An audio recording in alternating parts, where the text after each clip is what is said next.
ಇವತ್ತಿನ ಆಧ್ಯಾತ್ಮಿಕ ಪರಿಕಲ್ಪನಾ ಭಾಗವಾಗಿ ಇವತ್ತಿನ ಕಾರ್ಯಕ್ರಮದಲ್ಲಿ ಮನಸ್ಸು ಮತ್ತು ಜೀವನ ಅನ್ನೋದು ಭಾಗ 1. ಇದ್ರ ಬಗ್ಗೆ ನಾವು ಕೂಲಂಕುಷವಾಗಿ ತಿಳ್ಕೊಳ್ಳೋಣ. ಈ ಜ್ಞಾನ ನೀಡೋದಕ್ಕೆ ಈಗಾಗಲೇ ನಮ್ಮ ಸೀನಿಯರ್ ಮಾಸ್ಟರ್ ಆದ ಮನೋರಮ ಮೇಡಮ್ ಅವರು ಜಾಯ್ನ್ ಆಗಿದ್ದಾರೆ, ಆಗಮಿಸಿದ್ದಾರೆ. ಅವ್ರನ್ನು ಸ್ವಾಗತ ಕೋರೋಣ. Welcome madam. ನಮಸ್ತೆ. ಮುಂದುವರಿಸೋಣ.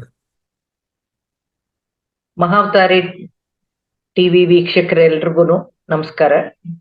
ನನ್ನ ಆತ್ಮಗುರುಗಳಾದ ಬ್ರಹ್ಮರ್ಷಿ ಸುಭಾಷ್ ಪತ್ರಿಜಿಯವರ್ಗು, ನನಗೆ ಜನ್ಮ ಕೊಟ್ಟ ತಂದೆ ತಾಯಿಯರ್ಗು ಕೃತಜ್ಞತಾ ಪೂರ್ವಕವಾದ ಧನ್ಯವಾದಗಳನ್ನು ಅರ್ಪಿಸ್ತಾ, ಈ ದಿನ ಮನಸ್ಸಿನ ಬಗ್ಗೆ ಹಾಗೂ ಮನಸ್ಸು ಮತ್ತು ಜೀವನದ ಬಗ್ಗೆ ಸ್ವಲ್ಪ ತಿಳ್ಕೊಳ್ಳೋಣ. ಮಹಾವತಾರ್ ಟಿವಿಯಲ್ಲಿ ಇದು ನನ್ನ 16ನೇ ಉಪನ್ಯಾಸ. ಪ್ರಾಣಿ ಸಂಕುಲದಲ್ಲಿ ಮಾನವನನ್ನ ಅತಿ ಬುದ್ಧಿವಂತ ಪ್ರಾಣಿ ಅಂತ ಪರಿಗಣಿಸಲಾಗಿದ್ದು, ಮಾನವ ಮಾಧವನಾಗೋಕೆ ಅರ್ಹನು ಅಂತ ಆಧ್ಯಾತ್ಮಿಕ ಗ್ರಂಥಗಳು ಸಾರತ್ವೆ. ಈ ಬುದ್ಧಿವಂತ ಪ್ರಾಣಿಗೆ ಮನುಷ್ಯ ಅಂತ ಹೇಗೆ ಹೆಸರು ಬಂತು ಅಂತ ನೋಡಿದಾಗ ವಿವರಣೆ ಏನಿದೆ ಅಂದ್ರೆ, ಮನಯೇವ ಮನುಷ್ಯಾಣಂ ಕಾರಣಂ ಬಂಧನಂ ಮೋಕ್ಷಯೋಹೋ ಅಂತ ಇದೆ. ಅಂದ್ರೆ ಮನಸ್ಸು ಇರೋನು ಮನುಷ್ಯ ಅಂತನೋ, ಈ ಮನಸ್ಸೇ ಬಂಧನಕ್ಕೂ ಕಾರಣ, ಮೋಕ್ಷಕ್ಕೂ ಕಾರಣ ಅಂತ ಅರ್ಥ. ಈ ಮನಸ್ಸು ಅನ್ನೋ ಪದ ಮನ್ ಅನ್ನೋ ಧಾತುವಿನಿಂದ ಬಂದಿರೋದು. ಇದೇ ಮನಸ್ಸು ಚಂಚಲತೆಗೂ ಕಾರಣ, ಮೋಕ್ಷಕ್ಕೂ ದಾರಿ ಮಾಡುತ್ತೆ ಅಂತ ಹೇಳುತ್ತೆ. ಹಾಗಾಗಿ ಈ ಮನಸ್ಸು ಅನ್ನೋದು ಮಾನವನ ಶತ್ರುನೂ ಹೌದು, ಮಿತ್ರನೂ ಹೌದು. ಈ ಮನಸ್ಸು ಭೌತ ರೂಪದಲ್ಲಿಲ್ಲ, ಅದು ಸೂಕ್ಷ್ಮ ರೂಪದಲ್ಲಿದ್ದು ಭೌತಿಕ ದೇಹಕ್ಕೂ ಆತ್ಮಕ್ಕೂ ಸಂಪರ್ಕ ಕಲ್ಪಿಸುವಂತ ಗುಣನ ಹೊಂದಿದೆ. ಆತ್ಮ ದೇಹದ ಜೊತೆ ಇರೋವರೆಗೂನು ಜೀವನ ಎರಡೂ ಇರುತ್ತೆ. ಮನಸ್ಸು ಜೊತೆಯಲ್ಲಿರುತ್ತೆ. ಜೀವನ ಅಂದ್ರೇನು? ಜೀವ ಇರೋವರೆಗೂ ನಮ್ಮ ಎಲ್ಲ ಕಾಯ ವಾಚ ಮನಸ್ಸ ಚಟುವಟಿಕೆಗಳನ್ನ ನಡೆಸ್ಕೊಂಡು ಹೋಗೋದೇ ಮನಸ್ಸು. ಅದು ಕಣ್ಣಿಗೆ ಕಾಣದೇ ಇದ್ರೂ ಕೂಡ ಮನಸ್ಸಿನ ಪ್ರೇರಣೆ ಇಲ್ಲದೆ ಏನೂ ನಡೆಯಲ್ಲ. ಈ ವಿಜ್ಞಾನ ಯುಗದಲ್ಲಿ, ವೇಗ ಯುಗದಲ್ಲಿ, ಸ್ಯಾಟಲೈಟ್ ಯುಗದಲ್ಲಿ, ಕಣ್ಣಿಗೆ ಕಂಡದ್ ಮಾತ್ರ ಒಪ್ಕೊಳ್ಳೋ ಅಂತ ಯುಗದಲ್ಲಿ, ಕಣ್ಣಿಗೆ ಕಾಣದೇ ಇರುವಂತ, ವೈದ್ಯರ ಶಸ್ತ್ರಗಳಿಗೆ ಸಿಗದೇ ಇರುವಂತ ಮನಸ್ಸಿನ ಬಗ್ಗೆ ಮಕ್ಕಳಾದಿಯಾಗಿ ಎಲ್ಲಾ ಮಾನವರ ಬಾಯಲ್ಲಿ ಪ್ರಾಪಂಚಿಕ ಜೀವನದಲ್ಲಿ ಮನಸ್ಸಿನ ಕುರಿತು ಮಾತನಾಡುವಂತ ಅಭ್ಯಾಸ ಎಲ್ರಿಗೂ ಇದೆ. ಸಂತೋಷದಲ್ಲೂ ದುಃಖದಲ್ಲೂ ಮನಸ್ಸಿನಲ್ಲಿ ಉತ್ಪತ್ತಿಯಾಗುವಂತಹ ಭಾವನೆಗಳಿಗೆ ಸಂಬಂಧಿಸಿದಂಗೆ ಕೂಡ, ಗುಣ ಸ್ವಭಾವಗಳಿಗೆ ಸಂಬಂಧಿಸಿದಂಗೆ ಮನಸ್ಸಿನ ಜೊತೆ ಹೊಂದಾಣಿಕೆ ಮಾಡಿ ಮಾತಾಡುವಷ್ಟು ಅರಿವಂತೂ ಈ ಭಾರತ ಭೂಮಿಯಲ್ಲಿ ಹುಟ್ಟಿರುವಂತ ಎಲ್ಲಾ ಮಾನವರಿಗೂ ಇದೆ. ಈ ಪ್ರಾಪಂಚಿಕ ಜೀವನದಲ್ಲಿ, ಜೀವನಾನುಭವದಲ್ಲಿ, ವ್ಯಾವಹಾರಿಕ ಜೀವನದಲ್ಲಿ ಮನಸ್ಸಿನ ಪಾತ್ರವನ್ನ ಹೇಗೆ ಅರ್ಥೈಸಿದೀವಿ ನಾವು? ಮನಸ್ಸನ್ನ ನಮ್ಮ ಜೀವನದ ಅವಿಭಾಜ್ಯ ಅಂಗವಾಗಿ ಹೇಗೆ ಬಳಸ್ತಾ ಇದ್ದೀವಿ ಅಂತ ನೋಡಿದಾಗ, ಒಬ್ಬ ವ್ಯಕ್ತಿಯನ್ನ ಕುರಿತು ಹೇಳುವಾಗ ಅಥವಾ ಒಬ್ಬ ವ್ಯಕ್ತಿಯ ವ್ಯಕ್ತಿತ್ವಗಳನ್ನ ವಿವರಿಸುವಾಗ ಆ ವ್ಯಕ್ತಿ ಎಂಥವನು ಅಂತ ಹೇಗೆ ಹೇಳ್ತೀವಿ ಅಂದ್ರೆ, ದೃಢ ಮನಸ್ಸಿನ ವ್ಯಕ್ತಿ, ಕಠಿಣ ಮನಸ್ಸಿನ ವ್ಯಕ್ತಿ, ಪುಕ್ಕಲ ಮನಸ್ಸಿನ ವ್ಯಕ್ತಿ, ಅಲ್ಪ ಮನಸ್ಸಿನ ಅಥವಾ ಸಂಕುಚಿತ ವ್ಯಕ್ತಿ, ಧಾರಾಳ ಮನಸ್ಸಿನ ವ್ಯಕ್ತಿ, ವಿಕಾರ ಮನಸ್ಸಿನ ವ್ಯಕ್ತಿ, ಸರಳ ಮನಸ್ಸಿನ ವ್ಯಕ್ತಿ, ಶುದ್ಧ ಮನಸ್ಸಿನ ವ್ಯಕ್ತಿ, ತೆರೆದ ಮನಸ್ಸಿನ ವ್ಯಕ್ತಿ, ವಾದ ವಿವಾದಗಳನ್ನ ಹುಟ್ಟಾಕುವಂತ ವ್ಯಕ್ತಿ, ಸಂತೃಪ್ತಿಯ ಮನಸ್ಸು ಅವಂದು ಅಥವಾ ಅವೊಂದು ಮಗುವಿನ ಮನಸ್ಸು ಅಂತ ಹೇಳೋದನ್ನ ಕೇಳಿದೀವಿ. ಅದೇ ತರಹ ಆಂಗ್ಲ ಭಾಷೆನಲ್ಲೂ ಕೂಡ ಮನುಷ್ಯನ ವ್ಯಕ್ತಿತ್ವವನ್ನ ಮನಸ್ಸಿಗೆ ಹೊಂದಿಸಿ ಹೇಳೋದುಂಟು. ಮನಸ್ಸನ್ನ 6ನೇ ಇಂದ್ರಿಯ ಅಂತನೂ, ಜ್ಞಾನೇಂದ್ರಿಯ ಅಂತನೂ, 6th ಸೆನ್ಸ್ ಅಂತಾನೂ, ಇಂಟ್ಯೂಟಿವ್ ಮೈಂಡ್ ಅಂತಾನೂ ಕರೀತಾರೆ. ಒಬ್ಬ ವ್ಯಕ್ತಿಯ ಮನಸ್ಸು ಎಂಥದ್ದು ಅನ್ನೋದನ್ನ ಅವನ ಗುಣ ಸ್ವಭಾವಗಳೊಂದಿಗೆ ಹೊಂದಿ ಹೇಗೆ ಬಳಸ್ತಾರೆ ಅಂದ್ರೆ, ಕ್ರಿಯೇಟಿವ್ ಮೈಂಡ್ ಅಂತ ಹೇಳ್ತಾರೆ, ಸೂಪರ್ ಮೈಂಡ್ ಅಂತ ಹೇಳ್ತಾರೆ, destructive mind, sluggish mind, agitating mind, culprit mind, criminal mind, open minded, fickle minded, ಚಂಚಲತೆ ಇರೋನ್ಗೆ ತುಂಬಾ ಫಿಕಲ್ ಮೈಂಡೆಡ್ ಅಂತಾರೆ, ಹರ್ಟ್ ಮೈಂಡ್, ತುಂಬಾ ನೋವಾಗಿದೆ ಅವನ ಮನಸ್ಸಿಗೆ ಅಂತಾರೆ, ಬಬ್ಲಿಂಗ್ ವಿತ್ ಎನರ್ಜಿ ಅಂತ ಹೇಳ್ತಾರೆ, ಬಬ್ಲಿಂಗ್ ಮೈಂಡ್ ಅಂತಾರೆ. ಅಥವಾ ಮನಸ್ಸು ಕೆಲಸ ಮಾಡುವಾಗ ಎಲ್ಲೋ ಇದ್ರೆ ಅವನ ಆಬ್ಸೆಂಟ್ ಮೈಂಡೆಡ್, ಹೇಳಿ ಕೇಳಿಸ್ಕೊಂಡೇ ಇರಲ್ಲ, ನೀ ಹೇಳೇ ಇಲ್ಲ ಅಂತಿರ್ತಾರೆ. ಆಗ ನೀನ್ ಆಬ್ಸೆಂಟ್ ಮೈಂಡೆಡ್, ನಾ ಹೇಳುವಾಗ ನಿನ್ ಮನ್ಸು ಎಲ್ಲೋ ಹೋಗಿತ್ತು ಅಂತಾರೆ. ಚೀಟಿಂಗ್ ಮೈಂಡ್, ದ್ರೋಹ ಬಗೆಯೋ ಮೈಂಡ್ ಅಂತಾರೆ, ಸಿಂಗಲ್ ಮೈಂಡೆಡ್ ಅಂತಾರೆ. ಅಂದ್ರೆ ಏನಾರೋ ಒಂದ್ ಕೆಲಸ ಮಾಡ್ತಾ ಕೂತ್ಕೊಂಡ್ರೆ ಅದ್ರ ಮೇಲೆ ಸಂಪೂರ್ಣವಾಗಿ ಏಕಚಿತ್ತವಾಗಿದ್ದವ್ರಿಗೆ ಸಿಂಗಲ್ ಮೈಂಡೆಡ್ ಅಂತ ಹೇಳ್ತಾರೆ. ಇಲ್ಯೂಮಿನೇಟೆಡ್ ಮೈಂಡ್ ಅಂತ ಹೇಳ್ತಾರೆ, ಅಂದ್ರೆ ಎನ್ಲೈಟೆಡ್ ಮೈಂಡ್ ಅಂತ. ಡ್ಯುಯಲ್ ಮೈಂಡ್, ಯಾವಾಗ್ಲೂ ದ್ವಂದ್ವ, ಹೋಗ್ಲೋ ಬರ್ಲೋ, ಇರ್ಲೋ, ತಿನ್ಲೋ ಬೇಡವೋ, ಆಮೇಲೆ ಸ್ನಾನ ಮಾಡ್ಲಾ, ಈಗ್ಲೇ ಮಾಡ್ಲಾ, ಈ ತರ ಪ್ರತಿ ಒಂದಕ್ಕೂ ದ್ವಂದ್ವ ಇರೋಂಥವ್ನಿಗೆ ದ್ವಂದ್ವ ಮನಸ್ಸು ಅಂತಾರೆ. ಐಡಲ್ ಮೈಂಡ್ ಅಂತಾರೆ, ಹಾಫ್ ಮೈಂಡ್ ಅಂತಾರೆ, ಫರ್ಮ್ ಮೈಂಡ್ ಅಂತಾರೆ, ಅಪ್ಸೆಟ್ ಮೈಂಡ್ ಅಂತ. ಅಂದ್ರೆ ಸ್ಥಿಮಿತದಲ್ಲಿ ಇಲ್ಲದೆ ಇರುವಾಗ ಏನೇನೋ ಮಾತಾಡ್ತಾ ಇದ್ದಾಗ ಹೇಳ್ತಾರೆ ಅವ್ನ್ ಅಪ್ಸೆಟ್ ಆಗಿದೆ, ಅವ್ನ ಮೈಂಡ್, ಸುಮ್ನೆ ಈಗ ಮಾತಾಡ್ಸೋದ್ ಬೇಡ ಅಂತ ಹೇಳ್ತಾರೆ. ಡ್ವಿಂಡ್ಲಿಂಗ್ ಮೈಂಡ್, ತೂಗಾಡೋಂಥ ಮೈಂಡು. ಆರ್ಗ್ಯುಮೆಂಟ್ ಮೈಂಡ್, ಪ್ರತಿ ಒಂದಕ್ಕೂ ತರ್ಕ ಮಾಡೋಂಥ ವ್ಯಕ್ತಿ ಕೂಡ ಇರ್ತಾರೆ. ತುಂಬಾ ಮೂಡಿ ಆಗಿರ್ತಾರೆ, ಮಂಕ್ ಕವ್ದಿರೋ ತರ ಇರ್ತಾರೆ. ಪೀಸ್ ಆಫ್ ಮೈಂಡ್ ಇರುತ್ತೆ, ಡಿಸ್ಟರ್ಬ್ಡ್ ಮೈಂಡ್ ಇರುತ್ತೆ. ಹಾಗಾಗಿ ಇಷ್ಟು ತರಹ ಮೈಂಡ್ ಅಂತ ಹೇಳುವಂತದ್ದು ಇರುತ್ತೆ.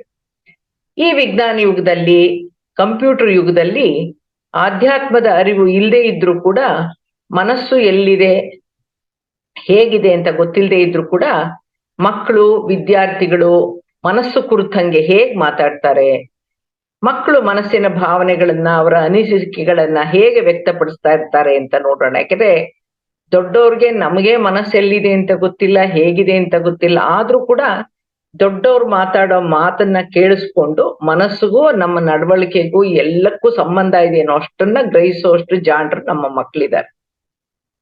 ನಂಗೆ ಓದಕ್ಕೆ ಮನಸ್ಸೇ ಇಲ್ಲ, ಓದಿದ್ ನನ್ ಮನಸ್ಸಿಗೆ ಹೋಗ್ತಾನೆ ಇಲ್ಲ, ಓದಕ್ಕೆ ಮೂಡೇ ಇಲ್ಲ, ನಮ್ಮಮ್ಮನ್ ಬಲವಂತಕ್ಕೆ ಓದಕ್ ಕೂತ್ಕೊಂಡ್ರೆ ಮನ್ಸಿಗೆ ಹತ್ತುತ್ತಾ ಇಲ್ಲ, ನನ್ ಮನಸ್ಸು ಕೆಟ್ಟ ಹೋಗಿದೆ, ಕಾರಣ ನಿನ್ನೆ ಶಾಲೆಯಲ್ಲಿ ನಡೆದ ಘಟನೆ ಅನ್ನೋರಿದ್ದಾರೆ, ನನ್ನ ಮೈಂಡ್ ಅಪ್ಸೆಟ್ ಆದಾಗ್ಲಿಂದ ಓದಿನ ಕಡೆ ಕಾನ್ಸಂಟ್ರೇಟೇ ಮಾಡಕ್ ಆಗ್ತಾ ಇಲ್ಲ, ಪರೀಕ್ಷೆ ಹೇಗಾಗುತ್ತೋ ಅಂತ ಮನಸ್ಸಿಗೆ ಆತಂಕ ಆಗ್ತಾ ಇದೆ, ಪರೀಕ್ಷೆಯಲ್ಲಿ ಕಾಪಿ ಮಾಡೋಕೆ ನನ್ನ ಫ್ರೆಂಡ್ ಹೇಳ್ದ, ಆದ್ರೆ ನನ್ ಮನಸ್ಸು ಒಪ್ತಾ ಇಲ್ಲ, ನಾನ್ ಮನಸ್ಸು ಮಾಡಿದ್ರೆ ಏನ್ ಬೇಕಾದ್ರೂ ಮಾಡಬಲ್ಲೆ, ಆದ್ರೆ ಅಂತ ಮಾಡಕ್ಕೆ ಮನಸ್ಸು ಇದೆ, ಆದ್ರೆ ಅಂತ ಡೌಟು ಇದೆ. ಜೊತೆಯಲ್ಲಿ ಹೋಗೋಣ, ಒಟ್ಟಿಗೆ ಹೋಗೋಣ ಅಂತ ಅಂದಿದ್ದು ಈಗ ಅವನ್ ಮನಸ್ಸು ಬದಲಾಯಿಸ್ಬಿಟ್ಟ, ಬರಲ್ಲ ಅನ್ಬಿಟ್ಟ. ನಿನ್ನೆ ಕ್ಲಾಸ್ನಲ್ಲಿ ಆದ ಅವಮಾನಕ್ಕೆ ನನ್ ಮನಸ್ಸು ಕೆಟ್ಟ ಹೋಗಿದೆ, ಆ ಟೀಚರ್ ಮುಖ ನೋಡಕ್ಕೆ ನಂಗೆ ಯಾಕೋ ಭಯ ಆಗುತ್ತೆ, ಬೇಜಾರಾಗುತ್ತೆ. ಟೀಚರ್ಗೆ ಎದುರು ಉತ್ತರ ಕೊಡಕ್ಕಾಗ್ದೇನೆ ಮನಸ್ಸಿಲ್ಲದ ಮನಸ್ಸಿನಿಂದ ಈ ಕೆಲಸನ ಒಪ್ಕೊಂಡೆ ನಾನು. ನನ್ನ ಶೈಕ್ಷಣಿಕ ಸಾಧನೆಯನ್ನ ಮೆಚ್ಚಿ ಹೆಡ್ ಮಾಸ್ಟ್ರು ಮನ್ಸಾರೆ ಹೊಗಳಿದ್ರು, ನಂಗಂತೂ ಬಹಳ ಸಂತೋಷ ಆಯ್ತು. ನಂಗ್ ರಜಾ ಯಾವಾಗ ಸಿಕ್ಕುತ್ತೋ, ನಾನ್ ಯಾವಾಗ ಅಜ್ಜಿ ಮನೆಗೆ ಹೋಗ್ತೀನೋ ಅಂತ ನನ್ ಮನಸ್ಸು ಹಾತೊರಿತಾ ಇದೆ. ಈ ಮಾತನ್ನ ಅವನು ಮನಸ್ಸಿನಿಂದ ಹೇಳಲಿಲ್ಲ, ಸುಮ್ನೆ ಎದ್ದೋಗ ಮಾತ್ ಬಿದ್ದೋಗ್ಲಿ ಅಂತ ನಾಲ್ಗೆ ತುದಿಲಾಡಿರೋ ಮಾತಿದು. ಅವನ್ ಮನಸ್ಸಿನಿಂದ ಬಂದ ಮಾತಂತೂ ಖಂಡಿತ ಅಲ್ಲ ಅಂತ ಅರ್ಥ ಆಗೋಷ್ಟಿದೆ. ನನ್ನ ಮನಸ್ಸು ಬಡಪೆಟ್ಟಿಗೆ ಸೋಲನ್ನು ಒಪ್ಕೊಳ್ಳೋದೇ ಇಲ್ಲ, I will try again and again ಅಂತ ಹೇಳೋರಿದ್ದಾರೆ. ಹಿ ಈಸ್ ಫಿಕಲ್ ಮೈಂಡೆಡ್, ಗಳಿಗೆ ಒಂಥರ ಆಡ್ತಾನೆ, ಏನೇನೋ ಹೇಳ್ತಾ ಇರ್ತಾನೆ. I have change my mind, I will go for MBA instead of MCOM ಅಂತ ಮನಸ್ಸನ್ನ ಬದಲಾಯಿಸಿ ಆಲೋಚನೆ ಮಾಡಿ, ಚಿಂತನೆ ಮಾಡಿ, ಯಾವ ವಿದ್ಯಾಭ್ಯಾಸಕ್ಕೆ, ಉನ್ನತ ವಿದ್ಯಾಭ್ಯಾಸಕ್ಕೆ ಹೋದ್ರೆ ಒಳ್ಳೇದು ಅಂತ ಆಲೋಚನೆ ಮಾಡೋರಿದ್ದಾರೆ. If you don't mind, can you drop me home? ನೀನೇನೋ ಅನ್ಕೊಳ್ಳದೆ ಇದ್ರೆ ನನ್ನನ್ನ ಮನೆಗೆ ಡ್ರಾಪ್ ಮಾಡ್ತೀಯಾ ಅಂತ ವೆಹಿಕಲ್ ಅಲ್ಲಿ ಡ್ರಾಪ್ ತಗೊಳ್ಳುವಾಗ ಕೇಳ್ತಾರೆ.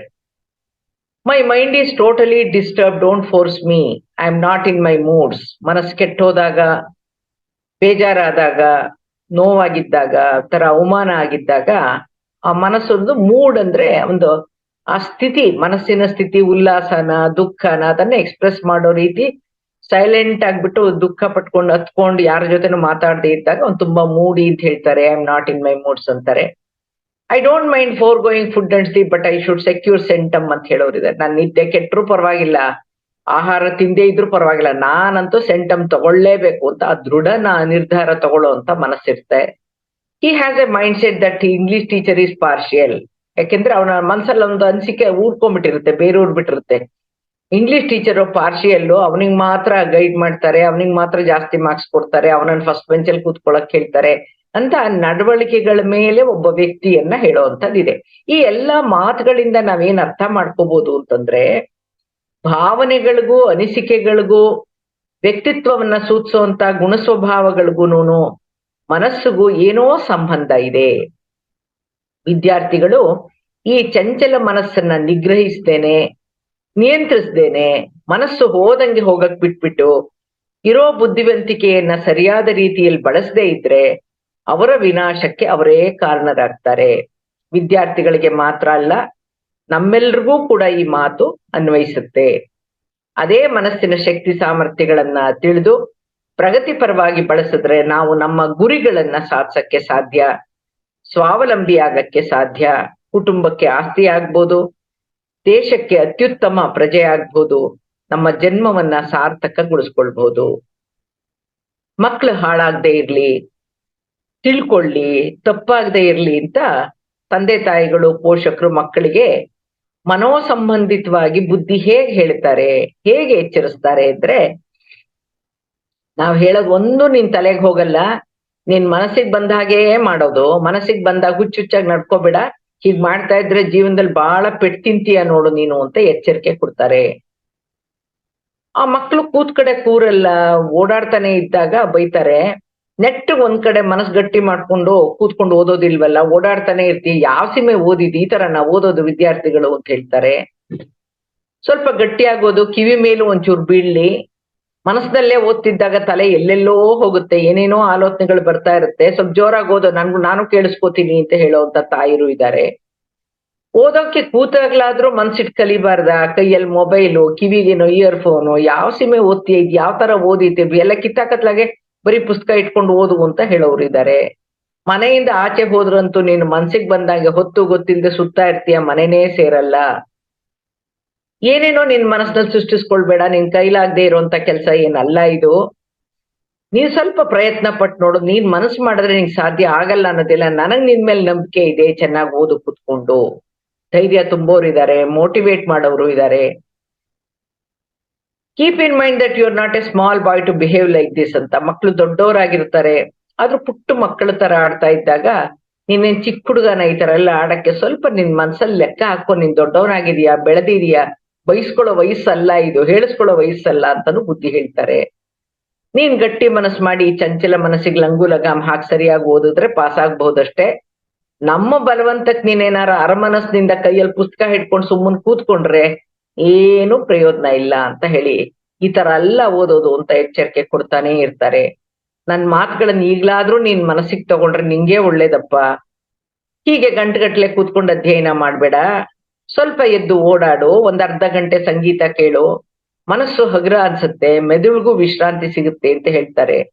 ಅದಕ್ಕೇನೆ ಈ ಶಾಲೆಗಳಲ್ಲಿ ಒಂದೊಂದು ಪೀರಿಯಡ್ 40 ನಿಮಿಷ 45 ನಿಮಿಷಕ್ಕಿರುತ್ತೆ. ಯಾಕೆ ಅಂತಂದ್ರೆ ಮೆದುಳು ಯಾವುದನ್ನೇ ವಿಚಾರವನ್ನ ಗ್ರಹಿಸ್ಬೇಕಾದ್ರೆ 40ರಿಂದ 45 ನಿಮಿಷದವರೆಗೂನು ಆ ಕಾನ್ಸಂಟ್ರೇಷನ್ ಅನ್ನೋದು, ಅರ್ಥ ಆಗೋದು, ಆಸಕ್ತಿ ಇರೋದು, ಮನಸ್ಸು ಆಚೆ ಈಚೆ ಹೋಗದೆ ಇರೋದೆಲ್ಲ 45 ನಿಮಿಷಗಳ ಕಾಲ ಮಾತ್ರ ಇರುತ್ತೆ. ಆಮೇಲೆ ಸ್ವಲ್ಪ ಕೂತಿರೋದನ್ನ ಅಡ್ಜಸ್ಟ್ ಮಾಡ್ಕೊಂಡು ಕೂತ್ಕೊಳ್ಳೋದು, ತಲೆ ಕೆರ್ಕೊಳ್ಳೋದು, ಕೈ ಇದ್ ಮಾಡಿ ಈ ತರದೆಲ್ಲ ಸ್ವಲ್ಪ ಅಂಗಚೇಷ್ಟೆಗಳೆಲ್ಲ ಶುರುವಾಗುತ್ತೆ. ಯಾಕೆಂದ್ರೆ ಮನಸ್ಸು ಬುದ್ಧಿ ಅಷ್ಟು ಹೊತ್ತಿಗಿಂತ ಜಾಸ್ತಿ ಇರಕ್ಕಾಗಲ್ಲ. ಅದಕ್ಕೆ ಒಂದೊಂದು ಪೀರಿಯಡ್ ನ 40ರಿಂದ 45 ನಿಮಿಷಕ್ಕೆ ಇಟ್ಟಿರ್ತಾರೆ. ಈ ಒಂದು ಓದಿಗೂ ಇನ್ನೊಂದು ಓದಿಗೂ ಮಧ್ಯದಲ್ಲಿ ಒಂದು 5 ನಿಮಿಷ ಗ್ಯಾಪ್ ಕೊಡ್ಬೇಕು ಅಂತ ರಿಸರ್ಚ್ ಹೇಳುತ್ತೆ. ಏನಂತ, ಯಾದಕ್ಕೆ ಅಂದ್ರೆ ಕನ್ಸಾಲಿಡೇಷನ್ ಟೈಮ್ ಅಂತ. ಅಂದ್ರೆ 40ರಿಂದ 45 ನಿಮಿಷ ಓದಿರೋದನ್ನ ತಕ್ಷಣನೇ ಇನ್ನೊಂದು ಸಬ್ಜೆಕ್ಟ್ ತಗೊಂಡು ಓದ್ತಾ ಹೋಗ್ಬಿಟ್ರೆ ಅದು ಬುಕ್ಗಳನ್ನ ನಾವು ಬೇರೆಯವ್ರ ಬಟ್ಟೆಗಳನ್ನ ಮಡ್ಚುವಾಗ ಹೇಗೆ ಒಬ್ಬೊಬ್ರದ್ದು ಒಂದು ಗುಂಪಾಗಿರ್ತೀವೋ ಆತರ ಸಬ್ಜೆಕ್ಟ್ ವೈಸ್ ಆಗಿ, ವಿಷಯವಾರಾಗಿ ಅದು ಒಂದ್ ಕಡೆ ಮೆಮೊರಿನಲ್ಲಿ ಹೋಗ್ಬೇಕಾಗಿದ್ರೆ ಒಂದ್ 5 ನಿಮಿಷ ಬಿಡುವು ಕೊಡ್ಬೇಕು. ಅದಕ್ಕೆ ಒಂದು ಪೀರಿಯಡ್ ಆದ್ಮೇಲೆ ಇನ್ನೊಬ್ರು ಪೀರಿಯಡ್ ಮುಗಿಯೋವರ್ಗು, ಇನ್ನೊಬ್ಬ ಟೀಚರ್ ಬರೋವರ್ಗುನು ನಿಮ್ಗೊಂದ್ 5 ನಿಮಿಷ ಸಿಕ್ಕುತ್ತೆ. ಆ ಟೈಮಲ್ಲಿ ಮಕ್ಳು ಏನ್ ಮಾಡ್ತಾರೆ, ಶಾಲೆನಲ್ಲಿ ಬಹಳ ಗಲಾಟೆ ಮಾಡ್ತಿರ್ತಾರೆ, ಕಿರ್ಚಾಡ್ತಿರ್ತಾರೆ, ಏನೋ ಮಾತಾಡ್ತಿರ್ತಾರೆ, ಟೀಚರ್ ಬರೋವರೆಗೂ ಮಾತಾಡ್ತಿರ್ತಾರೆ. ಅದೇ ನೀವು 1 ಸೆಕೆಂಡ್ ಕಣ್ ಮುಚ್ಕೊಂಡು ನಾನು ಈಗ ಏನೇ 45 ನಿಮಿಷ ಕಲ್ತ್ನೋ ಅದೆಲ್ಲ ನನ್ನ ಮೆಮೊರಿ ಬ್ಯಾಂಕ್ ಅಲ್ಲಿ ಸೆಟ್ಲ್ ಆಗಿದೆ ಅಂತ ನೀವು ಒಂದು ಥಾಟ್ ಕೊಟ್ಕೊಂಡು ಕೂತ್ಕೊಂಡ್ರೆ ಆ ಥಾಟಿನ ಪ್ರಯೋಜನ ಏನು ಅಂದ್ರೆ ಆ 45 ಮಿನಿಟ್ಸ್ ಕಲ್ತಿರೋದು ಕ್ಲಾಸಲ್ಲಿ ನಾವೇನ್ ಪಾಠ ಕಲಿತೀವೋ 60% of learning will take place in class room.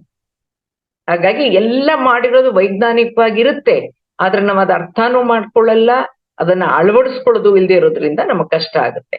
ಹಾಗಾಗಿ ಮಕ್ಕಳು ಹೆಚ್ಚಾಗಿ ತುಂಬಾ ಸೀರಿಯಸ್ ಆಗಿ ಓದೋರಿರ್ತಾರೆ, ಪುಸ್ತಕದ ಹುಳು, ಬುಕ್ ವರ್ಮ್ ಅಂತ ಕೂಡ ಅಂತಾರೆ. ಅಂತವ್ರಿಗೆ ತಾಯಿ ತಂದ್ರೆ ಹೇಳ್ತಿರ್ತಾರೆ, ಹೀಗ್ ಗಂಟೆಗಟ್ಲೆ ಕುತ್ಕೊಂಡ್ ಮಾಡ್ಬೇಡಪ್ಪ, ಸ್ವಲ್ಪ ಓಡಾಡು, ಒಂಚೂರು ಕೈ ಕಾಲ ಆಡ್ಲಿ, ಸಂಗೀತ ಕೇಳು, ಒಂದ್ 5 ನಿಮಿಷ ಮನಸ್ಸಾಕು.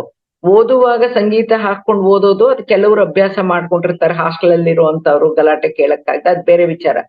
ಮನೆಯಲ್ಲಿ ನಮ್ಗೆ ಒಳ್ಳೆ ವಾತಾವರಣ ಇದ್ದಾಗ ಸಣ್ಣಗೆ ಸಂಗೀತ ಎಲ್ಲೋ ಕೇಳಿದಂಗೆ ಧ್ಯಾನಕ್ಕೆ ಹಾಕ್ದಂಗೆ ಹಾಕಿದ್ರೆ ಮಕ್ಕಳ ಮನಸ್ಸು ಚಂಚಲತೆಯಿಂದ ಅಲ್ಲಿ ಇಲ್ಲಿ ಹೋಗಲ್ಲ. ಬ್ರೈನ್ಗೂ ಒಂಚೂರು ರಿಲ್ಯಾಕ್ಸ್ ಆಗ್ಬೇಕು. ಸಂಗೀತ ಮೆದುಳನ್ನ ರಿಲ್ಯಾಕ್ಸ್ ಮಾಡತ್ತೆ, ಕಾನ್ಸಂಟ್ರೇಷನ್ ಕಡೆ ಕರ್ಕೊಂಡು ಹೋಗುತ್ತೆ. ಬೇರೆ ಶಬ್ದಗಳು ನಮಗೆ ಕೇಳದೆ ಇರೋದ್ರಿಂದ ವಿದ್ಯಾರ್ಥಿಗಳಿಗೂ ಕೂಡ ಸಂಗೀತ ತಕ್ಕ ಮಟ್ಟಿಗೆ ಹೆಲ್ಪ್ ಮಾಡತ್ತೆ. ನೀನ್ ಏನ್ ಬೇಕಾದ್ರೂ ಸಾಧಿಸ್ಬಲ್ಲೆ ಅನ್ನೋ ನಂಬಿಕೆ ನನಗಿದೆ, ಸಾಧಿಸೋ ಶಕ್ತಿನೂ ನಿನ್ಗಿದೆ, ನೀನ್ ಮನಸ್ಸು ಮಾಡ್ಬೇಕಷ್ಟೇ ಅಂತ ಮಕ್ಕಳನ್ನ ಹುರಿದುಂಬಿಸಲ್ವಾ. ಈ ಸಂದರ್ಭದಲ್ಲಿ ಒಂದು ವಿಚಾರ ಹೇಳಕ್ ಇಷ್ಟಪಡ್ತೀನಿ ನಾನು. ಆಂಜನೇಯನ್ ವಿಚಾರವನ್ನ ಪ್ರಸ್ತಾಪ ಮಾಡ್ಲೇಬೇಕಿಲ್ಲಿ.